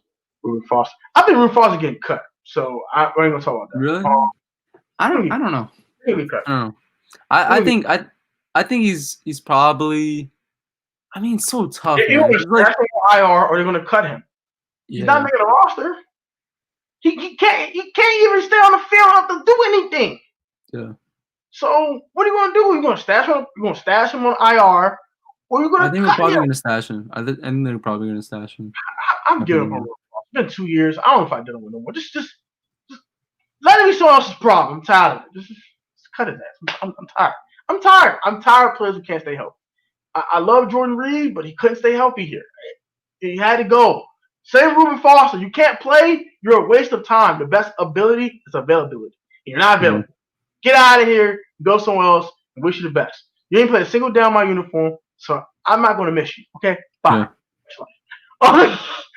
Practice squad: Caleb Wilson, James Smith, Jared Morris, Jonathan.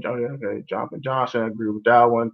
Caleb Brantley's on the he's on the reserve list, so you can't put him. Nate Orchard. Okay. Caleb Brantley, he opted out, right? Of the season. Oh yeah, he opted out. He's on the opt-out list. Darwin Kidsey. I think Darwin Kidsey will probably make the practice squad as well. He's gonna go through waivers. I don't see him picking him up. Y'all don't have enough talent to cut Reuben Foster. Shut up! Shut up! Our linebacker position might be the best position on this team outside of running back. No, we're fine. I am completely fine with cutting Reuben Foster. I will have the balls and kahunas to cut him. I'm sorry. Sorry. I wouldn't mind. I don't mind. Don't mind at all. Our linebackers are very underrated, Joseph. Keep your eye on them linebackers. Don't disrespect my team like that. I know you're a Niners fan, and they got Fred Warner and all those guys on your team. Fred Warner's injured. Well, he's injured, but when he comes back, you get my point. He's on the roster. Yeah. He has more time than we do as linebackers, so I give him that. But our linebacker is not that bad to where we have to hold on for Reuben Foster for dear life and pray he plays. It's not that That's bad. fair. Yeah. Now, 2 years ago, yeah, I would have to agree with him. Now, no, I disagree. Yeah, that is my opinion. Okay, so I don't have any more comments. So okay, we'll get to the Q&A, I guess. I still got more comments. Joseph, good one. He replaced Caleb Brantley with Paul Adams. Okay, I can agree. That's cool. Mm-hmm. Although Chase Young has been ragdolling him throughout camp. Paul Adams, that was the guy on that. He's tall, dude. I was like, oh my gosh. I said, oh my gosh. I said, whoever this guy is, you are now a meme. You are now a meme. You are officially a meme, my guy. Whoever you are, my guy, you're now a meme. So I feel bad for you, my friend. I really do. So I guess we get to the Q&A because we don't have any more questions, I don't think. I love how our D is set up. For sure. It feels how the Niners, how it was built. Mm-hmm. I agree. Our defense is comparable to the Niners defense. We just need that Richard Sherman. We don't have a Fred Warner, but we have a nice defensive line. We don't have Richard Sherman, but we have some decent corners. Best corners in the world, but we don't have Richard Sherman. And I don't have Landon Collins, though. So, yeah. I don't have that. Yeah. Go get one of those. They have Jimmy Ward, though. Yeah, he's decent. Yeah. Yeah, I like Jimmy Ward. He's solid. I don't know. So I guess I could ask you some quick questions. So maybe start doing YouTube. Exactly. Yeah. I mean, I was thinking about like doing a like sports YouTube channel for a couple years before I ended up doing it. But I pretty much just, I don't know, back in Chicago, like when I was a college student, I think it really hit me after like UVA won it, the national championship, how like all my friends and everybody like back home were celebrating, and I was just like so far in like Chicago, and I didn't really get to engage with people there who, one, love sports, and then two, love DMV sports. So I wanted to create this outlet for me and for other people too who aren't always like in their, in the DMV, who love the sports there and stuff and really want to catch up on them like at all times. So I wanted to create that outlet. And then like once this pandemic started, that's pretty much when I created the channel, largely because like there was no sports going on. There was really no sports content, period. So I wanted to give people, again, like another outlet for them to get their sports content, even with no sports going on. So I'm looking forward to carrying this for as long as I can, and into the games and stuff, and really make this a fun place for fans to sort of just be at, sort of like your channel as well. Okay. So I guess I can give my inspiration to start my channel as well. Mm-hmm. Before I do, let's get some comments. Wait, Paul Allen when we got destroyed. LOL. Yeah, he did. And he said Jacuzzi's part is better than Landon Collins. I wholeheartedly agree with that. He's really good, but Charlie's really good, but he's not better than Landon Collins. Not as an in the box safety. I wholeheartedly disagree. No. But he's pretty good though. No doubt. He's a better coverage guy than Landon. I'll give him that. What are your both guys' expectations for the season? I guess we can both answer that again because we did talk about that earlier. We both expect like 6-10, 7-9, 7 and somewhere 9. out there. I said the floor was 4-12 and the ceiling was 8-8. Natty did say the floor is 5-11 and the ceiling will be 10-6. So he had 10 That's floor, if 10 everything wins goes right. ceiling. Yeah. If everything goes right, everything win the turnover battle. Look at the player rating, bro. I'm not looking at Madden ratings. Okay, Madden ratings are overrated. I don't want to hear that. Get out my They got Kendall Fuller at an don't 87, I think, for Madden 2020 at Hmm? least. I haven't downloaded the game. They got Kendall Fuller at an 87, which is kind of crazy. On Twitter, he's like an 85 or something. Or now, yeah, he's probably 85. Yeah, the only one that's at 90 is Brandon Sherritt. Everyone's like 85. I think Kerry like 81 or something like that. So I don't care. I don't care about Madden ratings. I just play the game and we'll see how it goes. Yeah. Chase Young's a dog though. He's like an 80. Yeah. This man, he's destroying people. Destroying. 49ers is trash. Can they win one game? I will slap myself. I don't know. Go from the Super Bowl to one game. You asked that question because without Jimmy Garoppolo, this team is night and day. I don't know whatever y'all going for now when Jimmy go down, or it go left when Jimmy go down. So, I had y'all a surprise team this year. Okay. I'll say this. I think we're gonna surprise you some games we're supposed to win. I'll say this though. I don't usually like tell people this, but in terms of my surprise team last year, this is what I usually do every offseason. I look at like every team's roster and I look at them like on paper, right? And I see what potential they have and stuff. And I thought the 49ers were incredibly slept on last offseason. And I was sort of like, I didn't think they were going to make a Super Bowl, but I thought they were going to be really good. So I think the Bills will sort of be that team this year, though. I think Bills got some hype on them though this year. Getting Stephon Diggs. Not as much hype as they should, though. I feel like. I don't know. Devin Singletary with Zach Moss. Still got John Brown and Cole Beasley. The line is solid. Josh Allen. Defense top 5. Defense like top 5, top 10-ish. You add Norman to Jatavius White. Now with him, Norman being number 2 corner, I think he'll be solid in Buffalo, especially with Sean McDermott's system, fit into what he does well. The Bills are scary. The Bills are really scary. I don't know why people think the Patriots win that division. I don't. Too many players opted out for the Patriots. I think that's the Bills' division to win, and they so definitely agree with you on the Bills. So I'm gonna get to my inspiration. Start my YouTube channel. I've been wanting to start a channel for a long time now. I've been blogging for like 4 or 5 years before I started the channel. And some unforeseen circumstances had hit my life, and it kind of woke me up and told me to go ahead and go for it because tomorrow won't promise. I lost my mom a year ago. I'm sorry. And I really started looking at life like, if I don't go for it now, when am I going to do it? So I was like, all right, go ahead and turn this camera on and just see how it goes.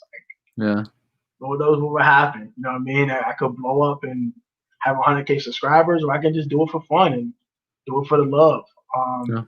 But so what do you want to take with this though? Like, you want to be one of those channels is monetized, you make a living off of this, or you want to just do it because you love sports? What we do it for the love to start off with anyway, but you get my point. Yeah, my dad asked me this too. I really just want to do this for fun, and I also like on top of doing it for fun, I want this to be like a channel for the fans, by the fans, and to the fans, and not just be something that like I'm strictly talking to the fans and that's just what it is. Also like I tried I did bring like Bram Weinstein like on the channel and stuff, and I might try to do that like in the future, bring some guys like some important people like in the DMV sports scene and like bring them on the channel and go from there. But yeah, I definitely think this is something for fun and something to just like engage with fellow fans with. Yeah, I mean, I wholly agree with that. I do want to take it to that point where it is like my life. To me, it's like I love sports. I love talking sports. If it came out to just being a hobby, I'm fine with that. But at the end of the day, like to me, I really want to make this a brand. So I started the logo. I do all that stuff. I really want to make this a brand. I want to brand myself, and I want to be known as a YouTuber who respects their subscribers. For They sure. like subscribers. That I want to turn to like a mini family. You know what I'm saying? People interact with me, interact with them, like you said. But also, I'm making a living off of it, so I don't know what the job is. So, I am taking this a little more seriously than most. That's why I kind of put my pride in every video. I ain't the best editor in the world. I need to work on editing skills. I need to work on it. But yeah, I'm definitely taking it seriously. But I do love it. I love it most stuff. And it didn't turn to nothing but a hobby. I'm completely fine. If you upload a video the rest of my damn life. I love you. And I think same. And I think like both of us can agree on this. Like, I think if we like eventually like do really well in this and like do like monetize this and all that, like then that is what it is, right? Like we're not like if that happens, then it happens. And you know we'll still make this a hobby, but at the same time, like money helps a little bit too. Hell yeah, shoot, man! I can invest in it. And I'm actually gonna start another channel too. The channel will be like a vlog channel where I kind of like drift away from the sports scene, actually talk about myself and my own life. So I'll be a channel I kind of want to be monetized because it's actually talking about me and like my life story and story time and all the crazy experiences I've experienced from my life. Yeah. That'd be a channel I want to be monetized. But I do love sports though, so I wouldn't mind being monetized. We came down to it. Yeah. Let's go ahead and get to some comments. Continue the Q&A. Allen has to take a big leap. Oh, we're talking Josh Allen. I completely agree with that. He will. I think he will too. Will be tops in sacks this season, 50 plus. I would not be surprised if we beat him doing sacks. I would not be surprised at all. They pay top 5 in sacks, most definitely. No reason why the Bills don't host a playoff game this year. Yeah, I agree. New England has the best quarterback and best head coach. Best coach. When Cam is right, I have to agree with the quarterback. But there's a guy in Mahomes though. He's talking about in the division. He's talking about the NFC. I think Josh Allen's gonna take that jump, man. I'm telling you. Like I like Josh Allen, and it's nothing. It's not an indictment on Josh Allen. It's me kind of giving Cam Newton credit. He's a former MVP in this league. Cam Newton knows how to get it done. He's been to a Super Bowl. He knows how to get it done. Now, if Cam Newton is right, I think he is. But if not, Josh Allen's going to take that best quarterback in the division, run with it. He's going to go run and hide, and Cam ain't going to find him. I think that's going to go. It's going to either be Cam be healthy and be Cam Newton, or Cam Newton's like 80% of himself and never gets back to where he used to be, and Josh Allen just runs with it. I think how it can go. But I completely agree. He definitely pretended to be the best quarterback in the division. I don't believe in Sam Darnold, and that damn sure not believe in that. So I like Sam Darnold though, man. It's disappointing. Like put nothing around that boy. They don't put nothing around him. You mean tell me Jamison Crowder? I love JC. He's a former Redskin. I love JC. Yeah. That's my guy. I love Jamison Crowder. But he's definitely not number one though.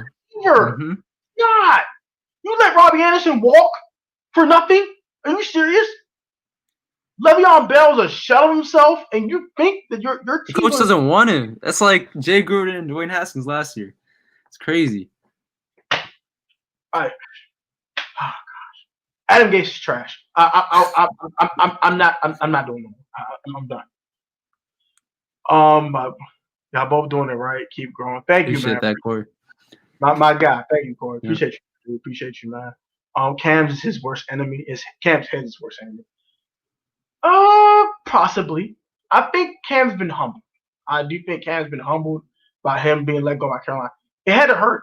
He that area. He's from not too far from there in Atlanta. He put 9 years of blood, sweat, and tears in that organization. He made a name for himself there. He was dabbing, he was doing knees, living his best life, and went to a Super Bowl. And even 2018, he was playing at an elite level. He was playing really good ball. And it just really hurt. I didn't want Carolina to let him go. I was sad. I was like, damn, man, it hurt. That hurt me. I was like, dang, Cam, ouch, man. Oh. He got the best coaching scenario he could have got. Check. Be no nonsense. Tell him to really be disciplined in his game, not slacking and thinking that because you Cam Newton, you think you can do anything. No. He He even said that he's like the hardest worker or whatever, hardest working quarterback he knows and stuff. Bill Belichick. So Yeah, good. I been his cap. My fingers Tom Brady, but you know. Yeah, but I mean, it means something. That was some shade. That was some shade, Bill. You ain't slick, bro. You're not slick. Okay. We know Tom Brady, the most athletic guy in the world. He put all the work in. Tom Brady is the epitome of what hard work is. He put the work in. He really, really honed his Cheated craft. a little bit, right? Cheated a little bit, right? Just a little bit. A couple balls, you know what I'm saying? And the funny thing is, though, they deflated the footballs in the first half. It was up 10. Yeah. And then they start whooping their ass and they stole something. I was like, how you cheat, but get better when you don't cheat? Like, what is going on here? Like, this don't make sense. I found that hilarious. I was like, football, but they went on a 28-0 run in the second half. Okay, this is interesting. I was like, what? It hurt to deflate both teams' football. So it's like Andrew Luck technically could have cheated too. I'm just saying. You know what I'm saying? But Andrew didn't even know. All Andrew trying to do throw the damn ball, trying to win the damn game, and they got blown out. So whatever. So yeah. So you said the reason why you started YouTube, your goals for this channel, which is to interact with your subscribers and really make this more like a family based type of channel. Yeah. You have your fan base and you make it happen. If you become monetized, cool. If not, YouTube is I like that. I like that a lot. That you like you just fun loving about it. You just go for it. Like, you just like, hey, look, if it happens that way, it happens that way. If not, I love it regardless. And that's how we should be doing it. Like we should. For sure. I'm trying to make this bread, bro. My watch hours every day. I mean, I check my watch hours too. Like I said, I'm taking it seriously. At the same token, it's like, you want to subscribe? That can still be frustrating. Yeah, for sure. It can frustrate you though. Like, because like, I put work in. Like, my content ain't worth your time. Ouch. Okay, all right. I'm gonna read down. I'm gonna find another you. I'm gonna find someone to subscribe to this channel. Don't worry. I'm probably gonna subscribe to it. Ain't gonna you, somebody else. No 1,000 subs, no videos. I find that funny. If he really gets 1,000 subscribers with no videos, he's kind of the goat. He says Sweat will lead the team with 11 sacks. I 9. Young will have 7.5. I think I'm thinking like 9.5. Yeah, that's fair. Like Nick Bosa. Yeah, 9.5. Maybe he might get double digits. Maybe. Allen has 7. Kerrigan has 6. I think everything else is fair. Yeah. I think Kerrigan had one more sack off the bench than expected. Okay. Payne, I'm gonna lower that number down a little bit. I'm gonna say like 4, 3.5. Yeah, that's fair. He's not really a pass rusher. Yeah, 4. And other sacks to be like 10 between like safeties and stuff and blitzers. He got 56 sacks. Okay, 56 sacks, I can find a fair number. I can give him 6. I'm thinking more like 60. I already think 60 sacks. 60. It's almost 4 games. Yes. I will say this though. I do appreciate that 1,000 subs with no videos 2.0 had Sweat with more sacks than Chase Young, and I think a lot of people need to get on that train because I think a lot of people just think. I mean, Chase Young, he's gonna dominate. I think we all know that, but I think Montez Sweat, man, like, dude, like he has all the potential, and he's going into his second year, right? So he has a year under his belt. Ron Rivera even raved about him before camp, during camp, after camp. What a bad defensive scheme. Yeah. 7.5. Yeah. Rookie season, 7.5 sacks. He started slow. They put him in coverage half the damn time. Instead of 7 sacks. So imagine he's chasing the quarterback all the time. I think you might up that to maybe 12.5. I think he's going to, because you can't double nobody. Who you gonna double? You double Chase? Okay, all right. Right tackle, 1-on-1 to right tackle. Okay, all right. Whoever started Giants left right tackle is, I don't care. It's not really Nate Solder. I mean, somebody, some bum. You're gonna get 8 on. Lane Johnson, I don't know if you're gonna play week 1. Might eat on you. and who's some right tackle for the Cowboys? Lyle Collins. Gonna eat on you too. Yeah. It's 1-on-1 and they're so fast, and their first step is get off me. Bye. Quarterback, got you. That's it. Oh, Dak, you thought you going somewhere? No. Okay. Oh, Carson. Carson, I'm gonna injure your back, Carson. Oh my goodness! If he even gets to that point, if he gets to that game free. Oh my gosh! I mean, if Lane Johnson doesn't play, swear. It doesn't matter. You can line Chase Young up on the left side or on their left side, right? And then you're good. We're gonna put Sweat on the right hand side. So you're gonna be facing right tackles. So they're already inferior to the left tackle on the other team. That's first off. Secondly, if it's not Lane Johnson, it's a backup. Oh my gosh! Imagine one a backup right tackle. Montez Sweat gonna eat. Might gonna get 2.5 free sacks. Goodness gracious, it's gonna be a problem. It's gonna be a problem. He's gonna be facing inferior tackles. That's another thing I've noticed with the schedule. Like the Cardinals offensive line's not that great. The Giants offensive line's not that great. The Eagles have some offensive line struggles with the Brandon Brooks and now Andre Dillard injuries. Mm-hmm. Got other teams. Even the 49ers, their right tackle ain't the best in the world. It's decent. Yeah. It's good, but I don't think it's no right tackle on this 2020 schedule that Montez Sweat can't eat them. Okay? None. Hell no, none. Maybe besides Lyle Collins. But Lyle Collins he can eat on. Man. Yeah. Eat on these boys. So I think Lane Johnson's probably the best right tackle that they're playing this year. Yeah, and he might be hurt. Yeah. At least one of the games they're gonna face him. So I think 12 sacks. I'm thinking 12. I agree with Chase. Probably get 9.5. Yeah. I see I get 8.5, 9. Mm-hmm. Kerrigan getting like 7 off the bench because in third down situations, put them all out there, and it's like, oh my gosh, who we gonna block? Can't block all these dudes. Payne probably get about 3.5, 4. Probably number 10 sacks between everyone else. I agree with that. Allen should get 8. Allen gonna have 8. So we're looking at about 55 to 60 sacks, something like that. I want to be 60. I want to be 60. I want to be 60 so bad. I want like 4 sacks a game. I want to quit. Like, I'm tired of getting hit by these boys, man. Look, hey, bro, my shoulder hurt. Even though it hurt, it hurt today. I'm gonna go sit on this bench. Yeah. It hurt. I want Lamar like, oh, Lamar like, where'd it go? Ah! I want Baker Mayfield to be scared out his draws. Oh my God. Oh, help me. This line the Browns offensive line, yes, not all that. Jedrick Wills, not enough. Help me. Oh no. I can't get out of this. I can't get out of dodge. Oh my God. Fumble. Give me the ball. Oh my God. I cannot wait. It's going to be hilarious when oh my gosh, bro. When Kerrigan sacks somebody,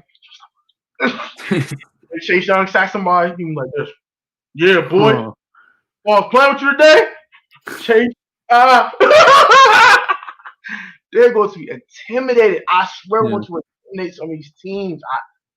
I think Kyler Murray going to run for his life. The offensive line is trash. For his life. Chase going to get you, boy. I'm going to get you. Little nimble boy. I'm going to get you. Kyler like, where D-Hop at? Playing open? Give me that ball, boy. Get him cookies. It's going to be hilarious. Right? These quarterbacks be scared, man. I bet Carson Wentz was like, bro, my back hurts today. I don't want no smoke with them. It already hurts. Nate, get out of there, Nate. I can't do it today. Carson, what you mean, bro?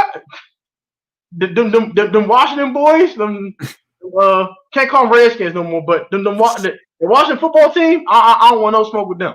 I'm good. I do the Packers off defensive line. I do the Eagles defensive line. I'm not them Washington boys. Go ahead with that. I will pass week 1. I will go ahead and I got a back injury. I'm good. Go out there, Nate. Go get killed. They gonna throw Nate Suffer to get killed, boy. You remember who was that?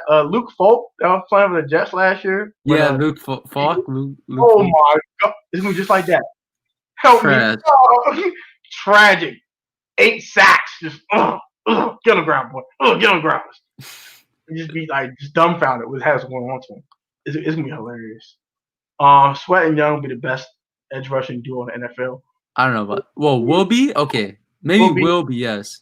Not right now though. Yeah, a couple years maybe, most definitely. Maybe Chase Young will get doubled double teamed a lot. Not start off the season. I think Chase Young's going to earn that respect to get double teamed. But if week 1 he beat Lane Johnson with 3 sacks, they will be double teaming Chase Young. Okay, it's not going to be a Terry McLaurin effect last year. They're like, who is this kid? He can't do it again. Did it again.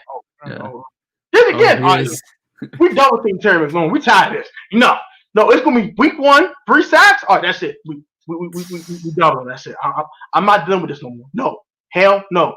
Doubling this man. I'm done. Not dealing with it. What DMV Sports, DMV Sports Zone? What do you think about the Washington sack Dax? Oh God. No, I'm not with that. No, it's not the only court we play as Dak Prescott. Okay, and he might not be a division after next year. No, maybe. Might not be Kirk Cousins situation right there. Danny fumbles, Carson Winston, and cowgirl Dak. Going to be a lot of strip sacks all freaking year. Now, Daniel Jones got a problem. That line ain't the best in the world. You got a rookie left tackle. You got a bum at right tackle. They're going to have some problems. Daniel Jones, but the thing about Daniel Jones, though, like, I get it. We're supposed to naturally hate the Giants and stuff, but, like, we got to face the facts. Like, Daniel Jones is, like, pretty good. Like, I know Ed Oliver, like, particularly, like, talks about, like, Danny fumbles and stuff and, like, how he fumbles a lot, but take the fumbles out of it, and I know it's, like, a big thing to take out. Like, he was solid last year. Like, as a rookie quarterback, he was accurate. He was, like, everything you want. So I'm actually pretty high on him. Unfortunately, of course. I think Daniel Jones is a good quarterback. I would not argue with that. I would not dispute that. But that line is garbage. Yeah. We have a lot of problems this year. A lot of them. Yeah. I'll be very weary if I'm Daniel Jones and I see Philly, Washington. Oh my gosh. That's the feeling I got better too. Oh my gosh. He's shaking his head like, I got to deal with 3 good defensive lines. I got a rookie left tackle and a bum. No, Nate Solder. Nate Solder's a bum. I got a bum worse than him at right tackle. Oh my gosh. Darius Slayton, I'm throwing slants to you, brother. I'm throwing screens. We can't sit in the pocket more than a second. If it's more than a second, I'm going to get sacked. It's going to be all quick passes. You can't. If play action fakes, you got to get the ball off because it's Chase Young in my face. It's 7-step drop. Somebody open. Boom. It's going to be bad. Yeah. I feel bad for Daniel Jones. I actually feel very bad for him. It's going to be a long season for the New York Giants. Yeah. Because the defensive line, like the offensive line is horrible. I don't know who's worse, their line or our line. I mean, our line's probably their line is probably worse. Yeah. We got Brandon Sheriff. We got Assad started at right tackle. Our question is left tackle. That's our only question. Yeah. And Wes Martin's kind of a question mark too. I think Wes Martin will be that guy though at left guard, like you said earlier. Left tackle though is the biggest concern so far. It's a big wrong person, man. You worked out with Trent Williams. Can you hope you learn a lot? Because it's fine. It's go time. Yeah, go team. Oh my gosh, it's hilarious. So any question you got for me though, Natty? Any question you got for me? I would say first question, sort of what have you learned over the course of like making your channel, and like what has it been like sort of promoting as well? Because I find that like that's the toughest part actually, like not maybe uploading stuff, but like promoting it. Well, I have learned that you're going to lose subscribers. You're going to get some adversity. You're going to get some trolls. You're going to get some morons. You're going to get some hate comments, some racist comments. And you just have to just take it with a grain of salt and just keep going. As for promoting my channel, I used to promote parties back in the day with my friends, so I kind of used to promoting stuff. Promoting my channel is not a problem. But my thing is my only thing was like I wish I got more support from people around me, like my family and stuff. But I don't know if that support was like I kind of wanted to go like all in kind of thing. So that's kind of been on my mind and kind of hurt me a little bit, honestly. I'm not gonna lie to you, but Other than that, like, I gotta remember that not everyone subscribes to your videos because they actually like your content. Some people subscribe to your videos to be morons and just like your Yeah. video, be assholes. That comes with the territory of being a YouTuber. I had to learn that the hard way. I've seen it happen on other people's channels, but she having like my first hate comment. I was like, for real? Like, are you serious? I was like, bro, I don't have 100 subscribers. I'm not a big Yeah. channel. Why are you hating me, bro? Like, and it's like, oh, you need better light in your videos. Oh, you suck at this. Yo, you're not analyzing this right. Yo, you a B word. Like, hold on, bro. Watch that B word, bro. Yeah. Chill. Your address. I was also like, What? I was on site stuff. Like, you live in the DMV, like, you live in DC, bro. And he was like, for real? I was like, yeah, bro. You live in DC. Like, I want to all smoke with you. I was like, I gotta learn how to do that. I gotta chill out. And then told my dad about it. My dad was like, Tony, stop. Tony, stop. Yeah. Don't. It's like, you don't know who watches your videos. Like, family members might be seeing these comments. I don't think it's smart to do that. So I go and chill out. So I found out about the whole Joy Reid video, and the guy was like, Yeah. oh my god, you're 49 fan. I'm like, bro, it's not that serious. I told him it's not serious. But yeah, I learned to take hate comments and just take them with a grain of salt and kind of just brush your shoulders off and just keep on going, uploading videos. I learned that this is it's a marathon, not a sprint. Mhm. I was hoping I had like 1,500 subscribers by now. I do not. So I had to realize, hey, look, it's gonna take some time. It's gonna take some effort. It's gonna take people to support you, and people that like your videos to actually support you and actually put you out there. That's kind of bugging me a little bit because like, bro, like I have a lot of close friends that like I put in the group chats with our friends is like, yo, share these videos. Like I need the support. Like so I need like y'all to be all in. Like I need every ounce of support I can get to have this channel grow. And it's like kind of like, all right, not everyone will support your channel. You kind of have to wing it on your own sometimes. So I had to learn that too. So that's what I've learned so far being a YouTuber and being That's cool. Yeah. And I guess like the second question that I have is like, I always wonder this too, like when you were making comments and stuff, but what's the inspiration behind like the name of like your channel, like Protect? Yeah. It's an acronym for professionally technical. So I always know that most people are the most athletic guys in the world. You know what I mean? You're not gonna be born with 4 or 5 speed. Yeah.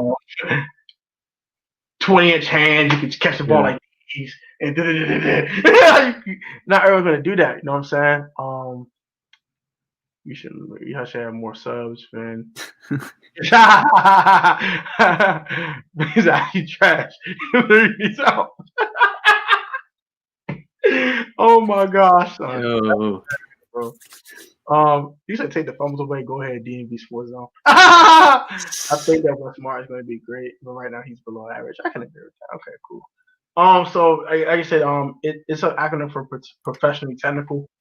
So I always say in my end of my videos, always stay professional on off the field of your choice because you always want to stay professional. You know what I mean? You always want to have that attitude that nothing can get you down, nothing can get you high, low. You want to always stay always want to stay even keel at all times. That's what sports is.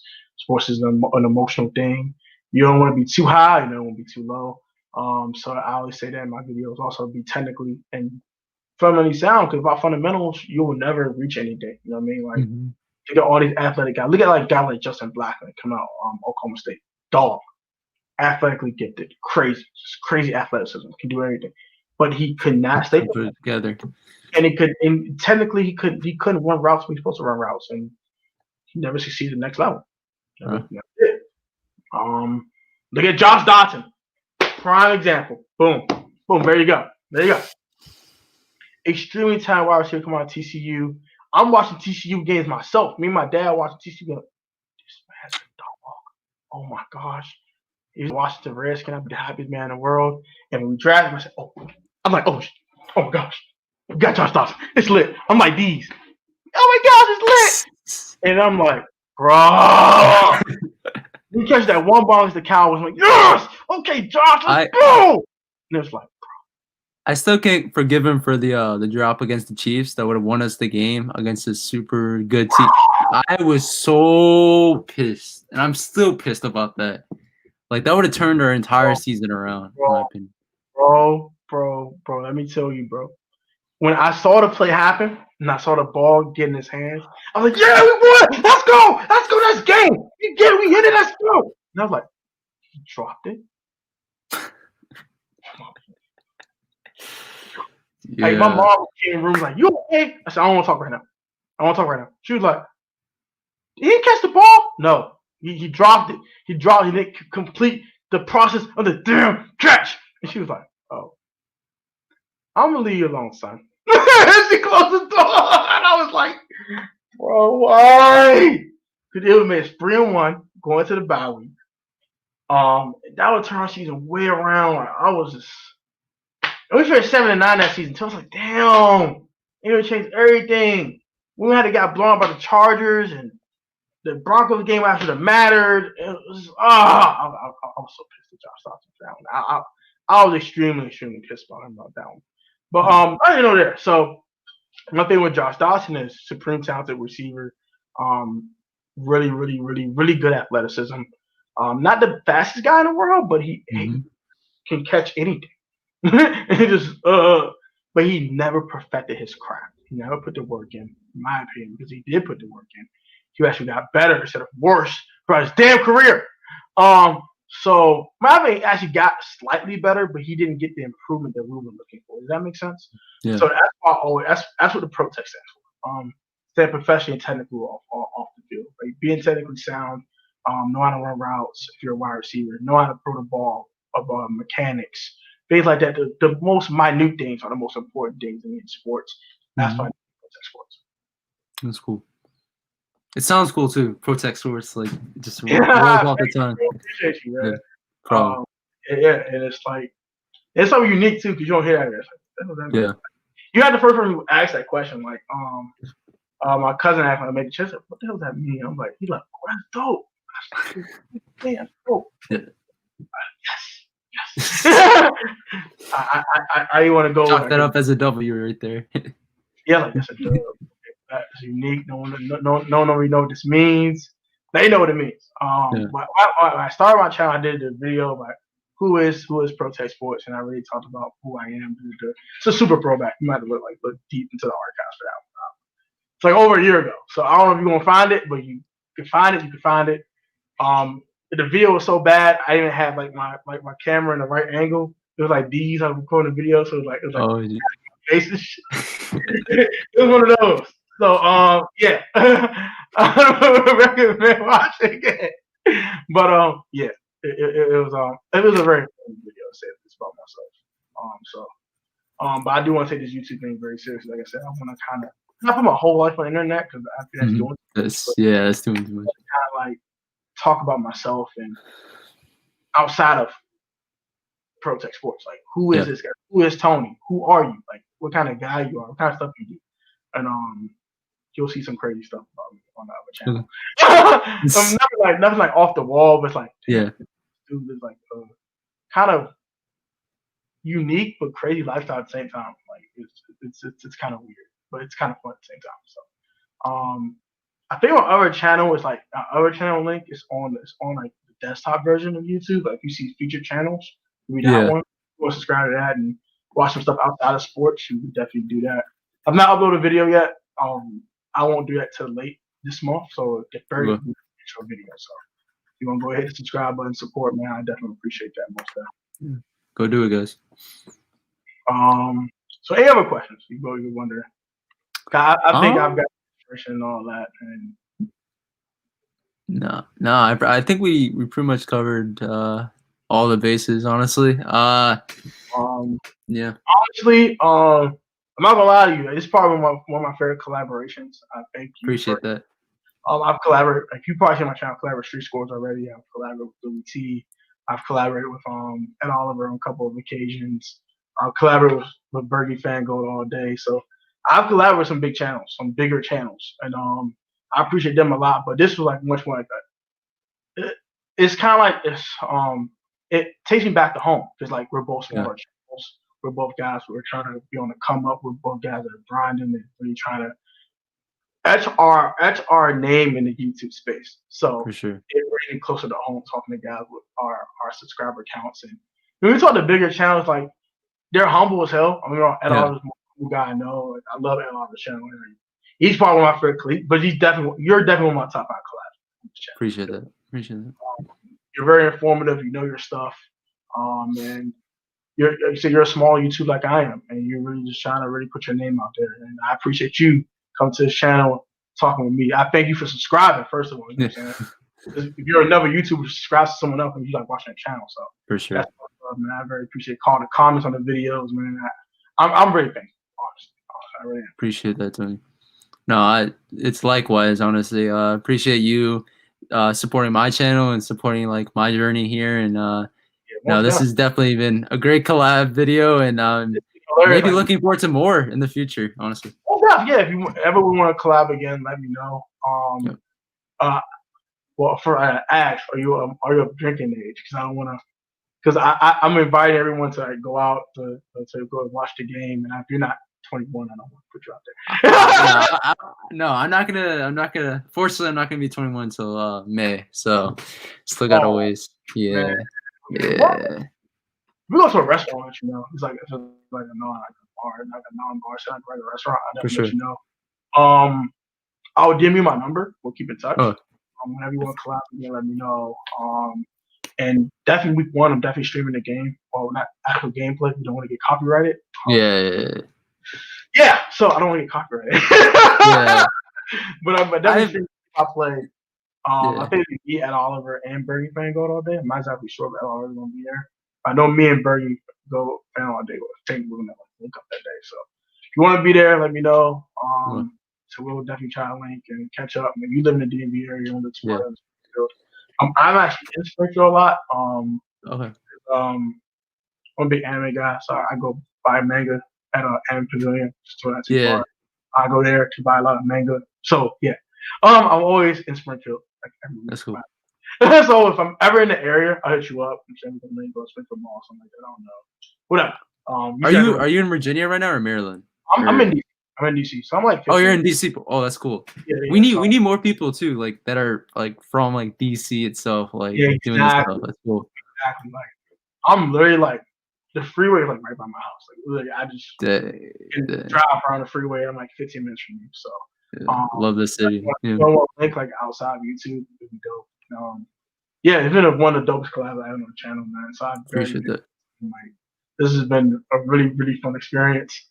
And I definitely look forward to more collaborations and help each other with our channels grow. So. For sure. So if you're not subscribed to DMV Sports Zone, hit that subscribe button for my guy, man. I would thank you guys, very appreciate y'all. And yeah, man, we're gonna go and wrap this up. I know it's kind of like a long outro, but a good conversation with my man Natty, man. Really dope guy. I hope you guys, before I get up out of it, if you guys have not subscribed to my new channel, it's called Do it right now. Yeah, so do it right now. It's called A Lot. It's an acronym for A Life of Tone. I talk about vlogging, discussion videos, stuff outside of sports, and stuff that relates to sports that's kind of like politically based as well. So if you have subscribed to that channel, go subscribe to it. My first upload will be on September 30th. And now we have 2 channels, so Pro Trade Sports might not have as many consistent uploads. Disclaimer, but I'm gonna try to be consistent on both channels as much as I can, though. So yeah, subscribe to that channel. Go ahead and do that. Oh shoot! Yo! Whoa! Baby! Oh, I'm gonna cry. Cap. That's cap. On who, bro? Bro, are you serious? Wait, I'm checking it right now. Hold on. Bro, no way, bro. I don't see anything. I don't see it yet, bro. I don't see anything. I'm about to check now.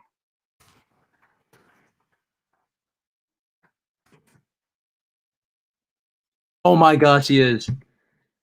Adam Schefter. Yo. Oh, we can't wrap up the stream yet. Gotta talk about it. Yo. We can't wrap up the stream about Thank you, Corey. Oh my gosh. Corey, thank you, Corey. Corey, you are clutch, bro. Wow. Yo, they already have so much talent. They don't need anything more. We have Leonard Fournette. There's some poverty That was their franchises weak out there point. that need the guy. That was Yeah. their weak point. They didn't have a legit running game. They had Ronald Jones though, who's like Bruce Arians kept saying, "Oh, he's the guy. He's the guy. He's the guy. Like we're gonna give him all the touches." Lies. Straight up lied through his teeth. You know what? You know what, Tom Brady? I'm tired of you. I'm really sick and tired of you. You leave New England when you do this.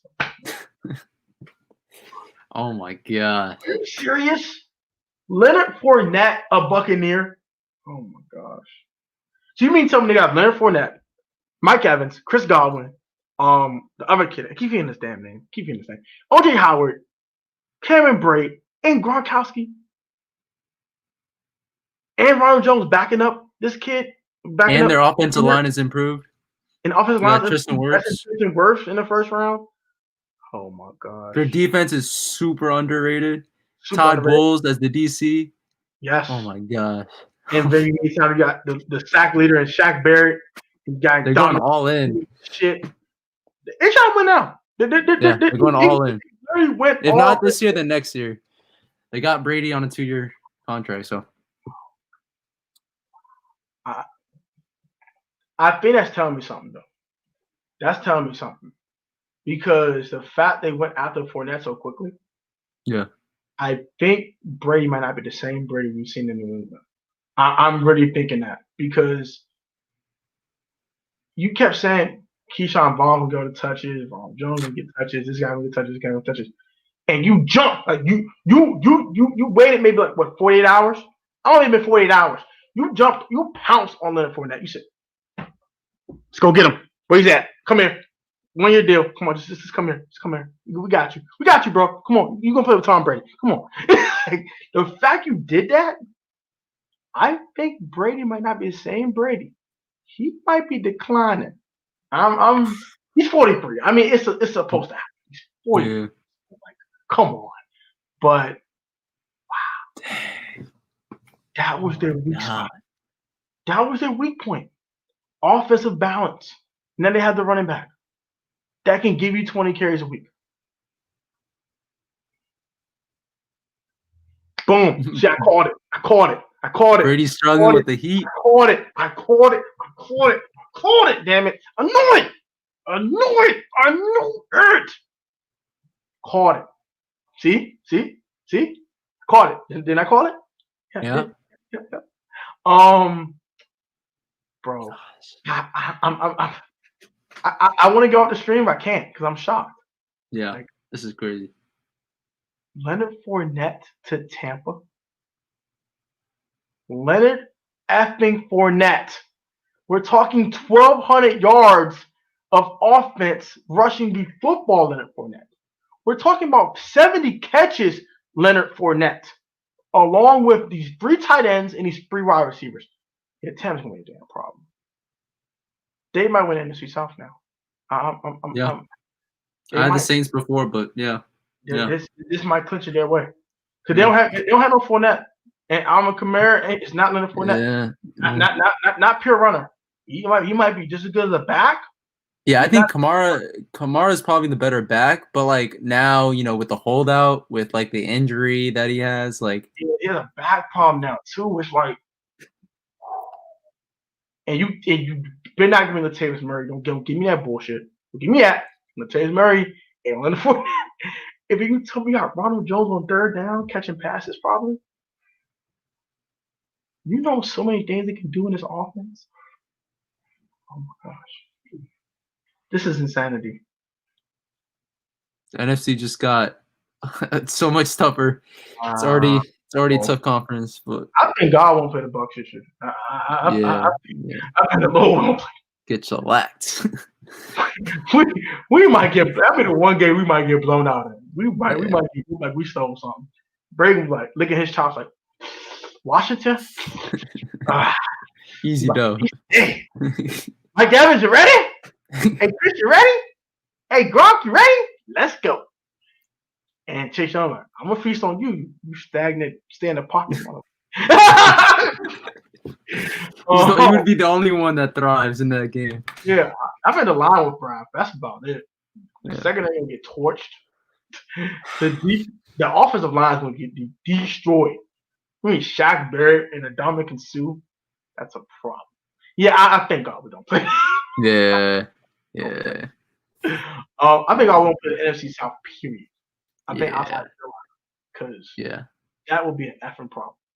Yeah. They really got never win on their record with this pickup. Like they definitely should be a playoff team. There's no way in hell they'll make the playoffs now. For sure. There's no way. This is scary. It's who do you think though, like, is gonna make the playoffs of the NFC? Because there's just so many good teams right now. I don't think it changes my picks any. I already had the Bucks as a playoff team. But I had the Niners being my number one seed. Okay, that's fine. Number one seed, but I might switch that now because of the Kamara injury. So I think they switched. So it's 1 Niners, 2 Saints, 3. I think I got my phone. Not that. Instead of me thinking about it, you just pull my phone. So, all right, let's pull my phone. It'd be easier just for me to find it. What the hell? Wow, what the hell? That's weird. All right. Let's see. So I can give a definite answer. So I won't be like 1 Saints. I had 2 Niners. I had the Packers as my 3rd seed. I had the Eagles win the NFC East, my 4th seed. I had Seahawks be my 5th seed, the Bucks be my 6th seed, and the Cowboys be my 7th and final seed, making the playoffs. That's pretty much. I feel like that's pretty much the same as mine. I guess I can just like go through it for the first time now. First seed would probably. So I'll just give you the division winners. So I think the NFC West. I mean, the Niners are really good, but I think Jamal Adams will sort of be that like big difference maker for Seattle, and I actually think Seattle is going to win the division this year. And then in the NFC South, I think I think the Bucks. It's hard not to go with the Saints, though. I don't know. They just have like continuity, which is like a big plus. Yeah, for this pandemic. Yeah, so I'm still gonna go with the Saints. So Seahawks, Saints, NFC East. I'm gonna still go. Philly. You're still going with Philly? Until the Cowboys prove it to me. I'll go with Philly because the Cowboys like defense, which is not like talked about enough right now. Like they're ravish. Like their secondary is just secondary. It's terrible. So I think I'll go with Philly. I think young. I think they'll be young secondary. It's just, when you're young, you're gonna get torched. I a young secondary. Yeah. My thing with the Eagles, I know they have some injuries going on, but they have 2 things. They still just find ways to. They have Winston, the best quarterback, and the best coach. So that's why I got the Eagles. And then in the NFC North, I think the Packers are gonna win it again. For the wild card teams, I think Tampa Bay definitely one of them now. I think this is where it gets tough though because there's so many good teams in the NFC. I think the 49ers, either one of the NFC West teams that doesn't win the division, but I think it's gonna be the 49ers. That's a wild card team along with Tampa Bay, and then I'll go with the Vikings. No, as the 17th. Ooh. I mean, it's some Cowboys hate. I get it. No, I think it's tough. The Vikings is that they retool their roster so much, and it's gonna be hard to kind of adjust to all that. You trade Stephon Diggs away, he's gone. They got Justin Jefferson though. It's a huge change. No more Xavier Rhodes there. You drafted another kid in the first round. Corner, second round. You drafted corner early. So you have younger secondary. Mackenzie Alexander's gone. Trey Waynes is gone. You have a brand new cornerback room. This is a brand new cornerback room. I just can't see them making the postseason. But the Cowboys do too, though, right, Tony?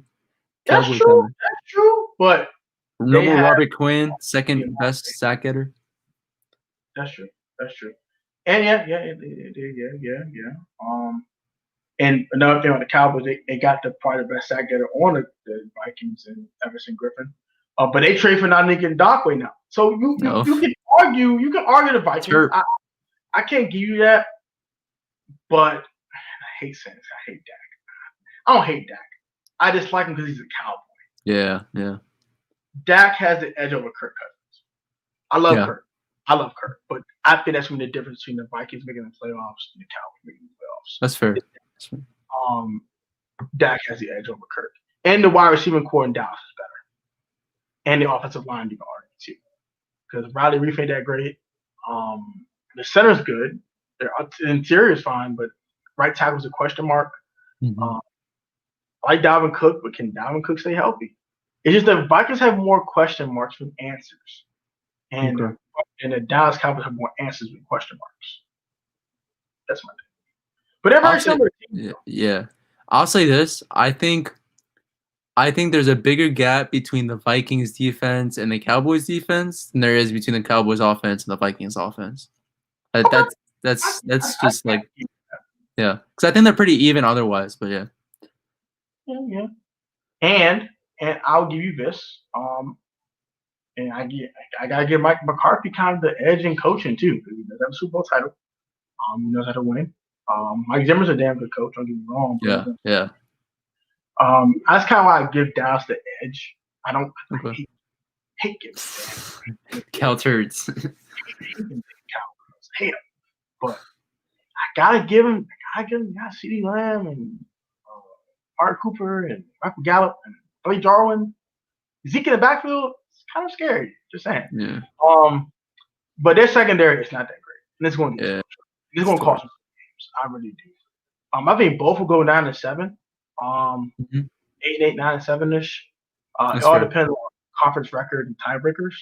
I would not be surprised if Vikings did make the playoffs, though. I do like Kirk Cousins. I do like Adam Thielen. I think he's still a really good receiver in this league. And they got they got Justin Jefferson too. Yeah.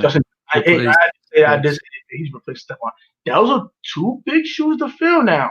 Yeah. That's pretty productive. You gotta hit the ground running for Justin Jefferson. Now, I'm not sure he's going to do that off jump. Does that make sense? Mm-hmm. Kind of adjustment period, adjustment to the speed of the game, adjustment to the cornerbacks you'll be facing every week. And we will see. That's an intriguing one. Can the Vikings make the playoffs? Yeah. And Chicago is not off that defense. That defense is monster. Trust me, Tony. As I mentioned earlier, I go to college in Chicago, and I know a lot of my friends will get mad at me when I say this, but I think the Bears and the Lions are going to compete for last place in the North. The quarterback situation in Chicago is terrible. Nick Foles outside of Philly, trash. Mitch Trubisky, not good. You watch my channel. I know you watch my channel. I stated this before. You know I agree with that. Nick Foles outside of Philadelphia is horrible. He's horrendous. He is trash. He is probably the worst option to have outside of Philadelphia. I'm sorry. Yeah. Outside of Andy Reid offenses, because we haven't seen him outside of Philly in the Andy Reid offense, except for that little snippet you saw in Kansas City. He was okay. But Matt Nagy is a disciple of Andy Reid. So I was about to say that. Mm-hmm. So maybe he might be better in Chicago than he was in his previous stops. But in St. Louis, he was horrible. And Kansas City was a backup. So Jacksonville, horrible. He played one game and got hurt. If everybody got back in the game, he didn't look good either. So yeah, you have a great point. That defense, though. That defense. Oh my gosh. Mack and Keem Hicks, Eddie Jackson. Robert Quinn now. 14 sacks. Exactly. Just you got a problem. Their defense is a problem, okay? Roquan Smith and Dane Trevathan, they have really good defense. Top 5 defense, no. But the quarterback position is a huge question. They have offensive weapons too. It's not their private weapons. They have Allen Robinson. They have Tariq Cohen. I like David Montgomery. That's who should pick. No, David Montgomery's out though. He's injured. I think that's if Leonard Fournette went to Chicago though, I think that would have been the best fit for him, honestly. But I'm looking at this article. It's all some press cuts and potential trades and surprise cuts. Let me see if I can find what they have about the Washington. Oh, it's all Ruben Foster. I'm not surprised about that one. I think he's gonna get cut, but we know whatever. Yeah, it's gonna be very interesting to see how Chicago looks this year. Sure. If Mitchell Trubisky is just an average starting quarterback, they win 10 games. If Nick Foles is an average starting quarterback, he's not trash, he's not great, he's just literally okay, they win 10 games. But if it's disastrous, they're gonna be a 5-6 win team and fighting for last place. I completely agree. I had them going 8-8, 9-7. I do think Nick Foles is going to be okay. I think he's going to be an average starting quarterback. I don't think nothing special, nothing trash, nothing great. He's going to have some up and down games. Going to have some stinkers. Some oh my gosh, what the hell is going on with you games? He's going to have the oh my gosh, this is the Nick Foles we picked up in Philadelphia game. He'll be so inconsistent and ridiculous, but he'll be a lot more stable than Mitch was because Mitch was horrible last year. Yeah. Which is horrible. So we will see. Sure. But I don't have no faith in the Lions, though. So I get why you feel the way you feel about Chicago and Detroit. I do feel the same about Detroit, but I am going to take I want to take a wait and see approach for Chicago and see how they quarterback this. That's fair. This is off topic, but do you follow the NBA at all? Yeah, I do. Yeah. The Heat, they're about to beat the Bucks again. Yeah. What? Yeah. 2-0? I mean, they're leading by 9 right now. Minute 56 left. Yeah, they're up 9. 145 to go. That's they lost. That's over. That game's over. Wow. Yeah. Giannis is overrated. Bucks might go What home. I've been saying. The Bucks might go home again. And Jimmy Butler didn't have a good game. Wow.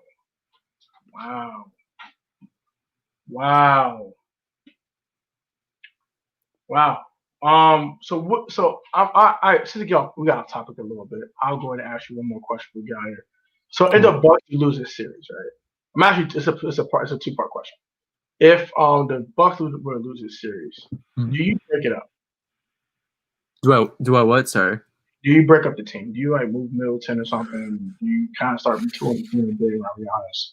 Because Giannis's contract's about to run out, and you really need to figure out if he's going to be in Milwaukee for life or he's going to go somewhere else, and you need to keep him around. So, would you break up the team or would you keep it status quo?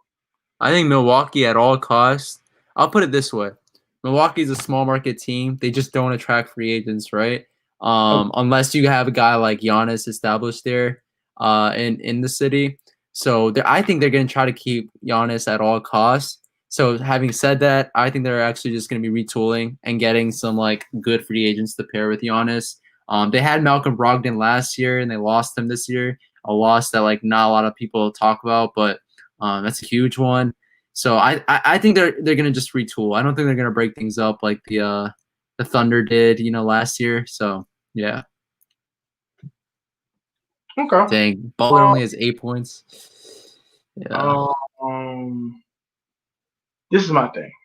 If they lose this series, and let's say they have a Philadelphia 76ers situation, because I'm actually from Philadelphia. Okay. Well, Philly 76ers. I'm a Sixers fan, and I'm very sad. We're not talking about that right now. Not talking another day. But like the Bucks situation is, if they lose this series 4-1, they get swept or something, I'm breaking the team up. I'm trading Middleton. I'm trying to get something from Middleton. I'm trying to move Bledsoe. I'll probably keep Brook Lopez. He's actually consistent. But I'm looking to retool around Giannis. I'm looking to break the team up. Because if they keep getting sent home in the second round and you're number one seed in the conference, that's a problem. I don't think Budenholzer is a problem. I think he's a really good coach. So I think it's the roster around Giannis Antetokounmpo. I think it's around Giannis. I think the roster around Giannis is subpar. Because Chris Middleton's inconsistent. He's been horrible so late. Chris Middleton was an APB off of his ass. We couldn't find him. Where was he at? So I'll be looking to move Middleton. And get as much as I can for him. I don't know what else to do. Try to go get CJ McCollum or something. I don't know. You have to do something. You need another star player who's going to be consistent around Giannis Antetokounmpo. If you cannot find that, Giannis is going to be gone. So you better figure out something and figure out something quick. Because it's not working. It's not working. You're the best team in the Eastern Conference for 2 years in a row, and you better get sent home again? Come on, man. It's not good. It's not good looking, in my opinion, at all. But my second question to you is, if the Rockets lose tonight, do you break it up? Or do you fire D'Antoni? You can't break it up yet. Do you fire D'Antoni?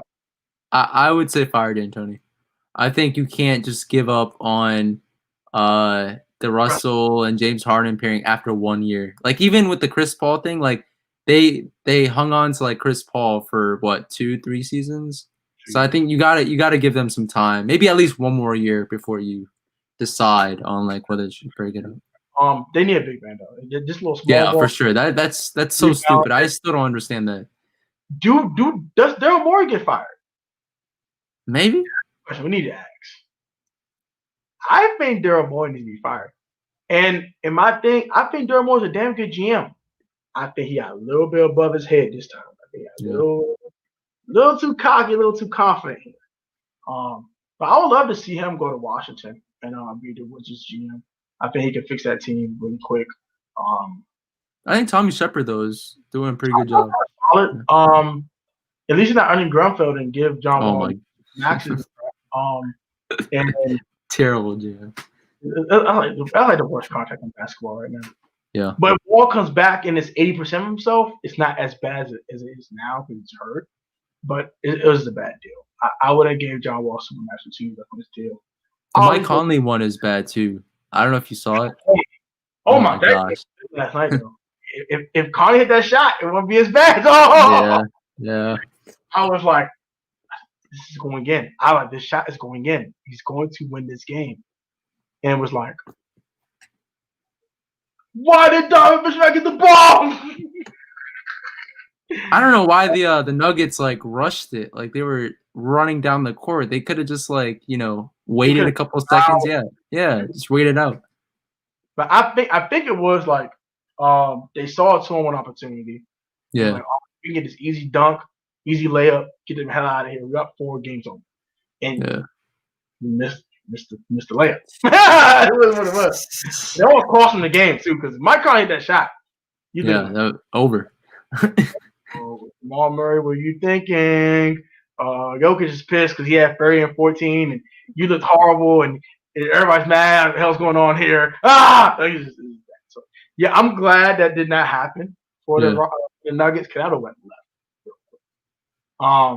So what do you think about the Jazz, though? Do you think they got to kind of retool their roster a little bit too? Because they for Mike Conley, you got Gobert there. I think maybe Gobert and Donovan Mitchell are still beefing off. I think they're good though. I think they're good now. I think they're good, but even D Mitch said it. Like you could see like their chemistry like on the court. But yeah, we think they will need it. What do you think they should do? They might do a little retooling. Yeah. I think the Jazz are in a much better situation than the Rockets. I think they're gonna retool. I think they need to get another solid wing, if not a solid point guard, to pair with Donovan Mitchell. Just because like I think those are the 2 needs that they have right now, and if you address those needs, you already got Gobert, you already got Mitchell. You get another wing, maybe get a point guard. Yeah. Like this is a solid starting point guard. You don't need nothing special. Yeah. I agree with that. I'm thinking. 19 seconds left in the game. Yeah, that game's over. What do you think about what about the Celtics right now? Do you think the Celtics can actually get to the NBA Finals? See, going into this playoffs, my prediction was Lakers versus Raptors, and the Celtics are beating up on the Raptors right now. But I think don't doubt the Raptors. I mean it's hard because I know the Celtics have all the potential in the world, Yeah, like I think the Celtics could legit make the finals this year. But at the same time, I have to stay true to my prediction. I think the Raptors will show some fight in the next couple games and maybe win a couple and get back in the series. I think series going 6. Yeah. I don't think it's swept or nothing like that. I do think Siakam's going to play better. For sure. I think poor. Siakam, I think they put Siakam in positions where he can post up with the smaller players. Yeah. Give him easy buckets, get him going.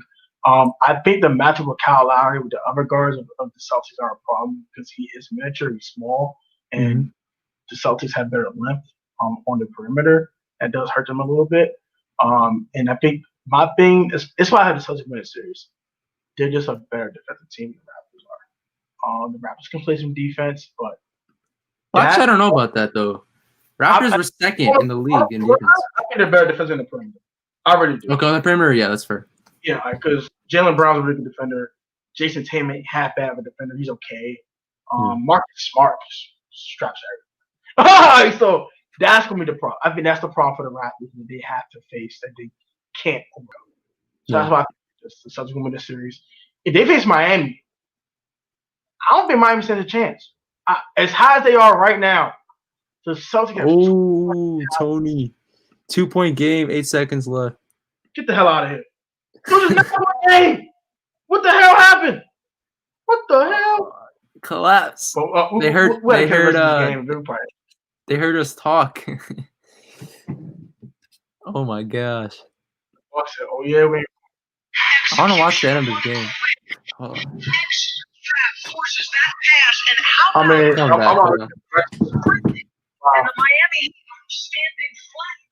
this is crazy, man. Bucks was facing 2-point game.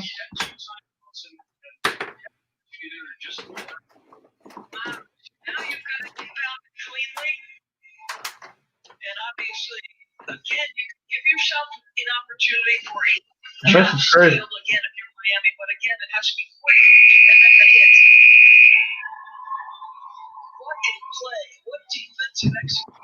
This is insane. This game is a 9-point game with 1:45 to go. Now we're looking at a 2-point game with 8.4 seconds to go in the game. And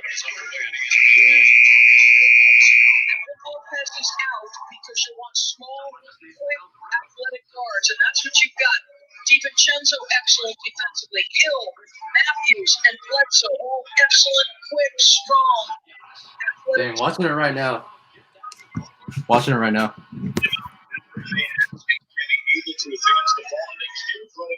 Oh, Jimmy Butler missed the free throw. What the hell? Oh my gosh. He has to make this next one. Wow. This might get insane, bro.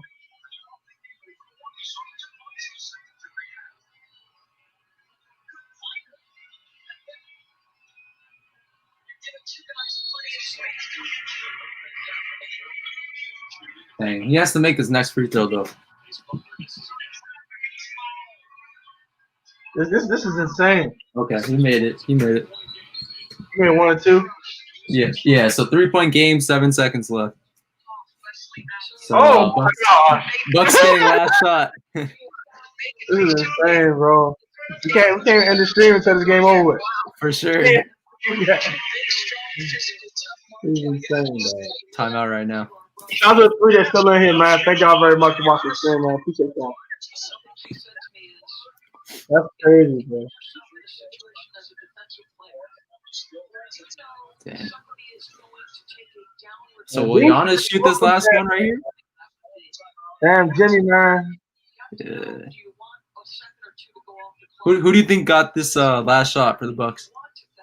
I want to say Giannis, but he's not a 3-point shooter. Yeah. All right, Middleton. I think Middleton. Okay. I'll say Chris Middleton. Yeah, I'm not a big Middleton guy, by the way. So. Yeah. I was calling getting traded, so you know about big Middleton guy. Yeah, you said that, yeah.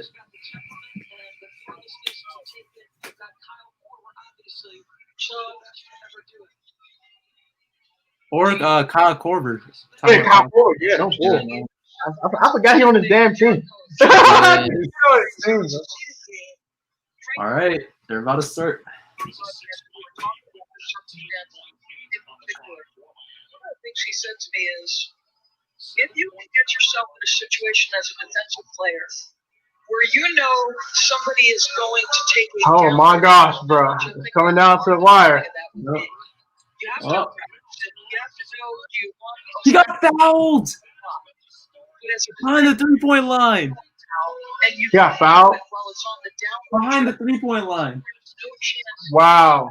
Bro. Wow. What are you doing, Heat?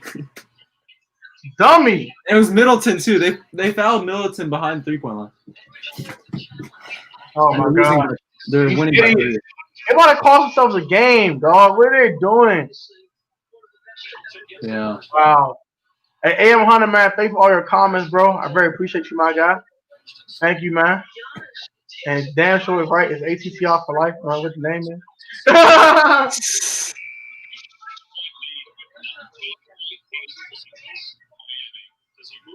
How do you blow this? Like, I don't understand this. He's on the free throw line now, right? Yeah. He made all 3. So it's tie game. 4.3 seconds left in the fourth quarter.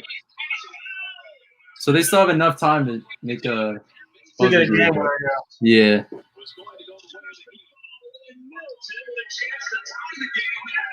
Dang, that's an epic collapse. That's pitiful.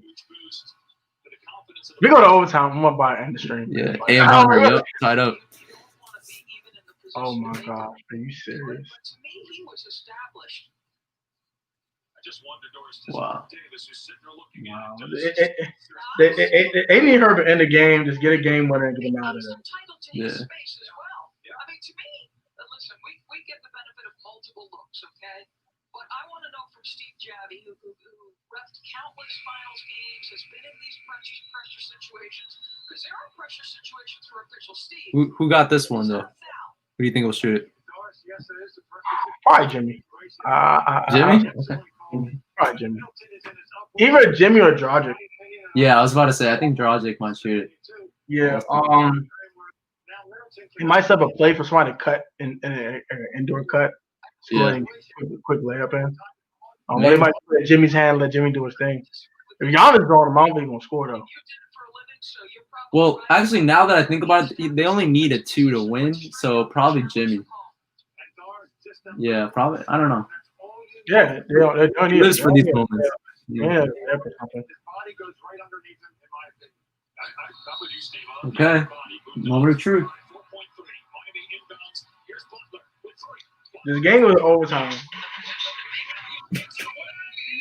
Oh, he got fouled. He got fouled. Wow. Oh my God. The buzzer went down to 0, but he got fouled.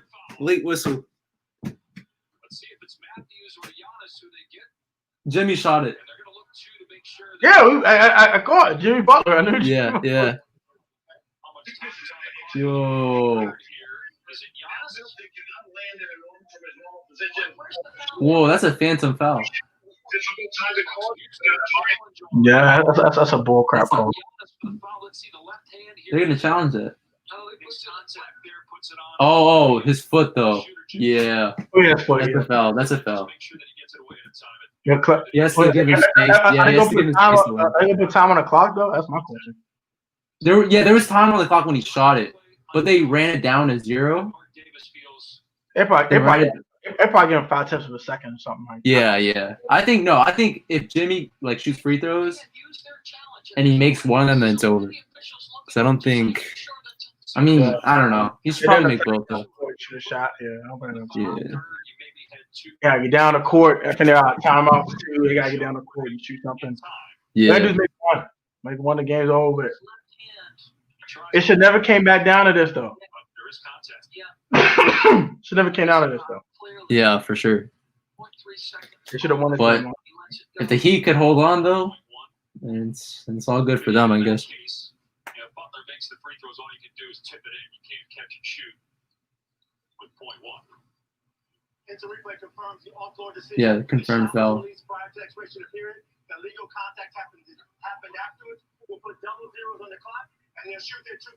Oh. Double zeros, 2 free throws. So if they make one, that's it. Wow. Dang. Wow. I mean, that's game then. What an end. It's crazy. What an end to a game. He has to make one of them, though. Is Jimmy Butler ice water in his veins? Yeah, come on, Jimmy Buckets. They call you Jimmy Buckets, man. Hit this free throw. Get him out of here. He literally just needs one. So. We'll be bring both of them. Oh my God. If he does, I'm done. I'm done.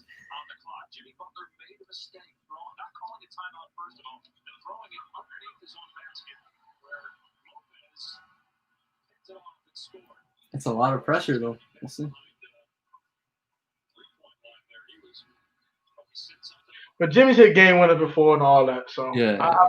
You gotta just hit one. I mean, Yeah. it should be the biggest deal in the world, in my opinion. Oh, he made it. That's it. That's game. 2-0. He barely made it. It went like out, in. Yeah. Yeah, AM Hunter, make one. It's over. He made it. It's over now. That's it. Bucks down 0-2. That's it. Yes, sir. AM Hunter. Yes, sir. Right, man.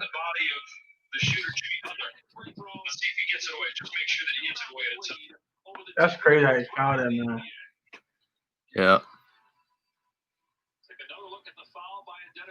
That was just a bad decision by Giannis, the foul. Yeah, that was absolutely like as a defender, as the defensive player of the year, you need to have more awareness. Well, we got some bonus content for y'all. We got some NBA content on the low. Unexpectedly, we did talk about Leonard Fournette going to the Bucks. I live stuff on this stream, so come catch on the playback. If you're not subscribed to DMVSportsZone, please do. We're gonna wrap this up because I have a wife to go back to, so go ahead and do that. For sure. So Natty, thank you again, bro. We'll definitely link up. Definitely DM my number on Instagram, and we'll keep in touch. Sure. If you comment, subscribe, you guys are new, man. So on post notification or get the context for the video or live stream. In this case, go subscribe to my buddy DMVSportsZone, man. Always remember you're the most professional and athletic. But if you're not the most athletic or talented in your sport choice, as long as you're a professional on and off the field, technical and fundamentally sound, you will always overcome like a talent, athleticism through hard work and dedication. Protect Fan Station, like always. Thank you, my man Natty, being part of the Protect Fam. Thank you guys for thanking my man Natty for coming to the channel and collabing with me. Very appreciate you, man. You guys have a great one. Stay safe. Stay healthy out here with this pandemic. I'll take it easy. Peace. Peace.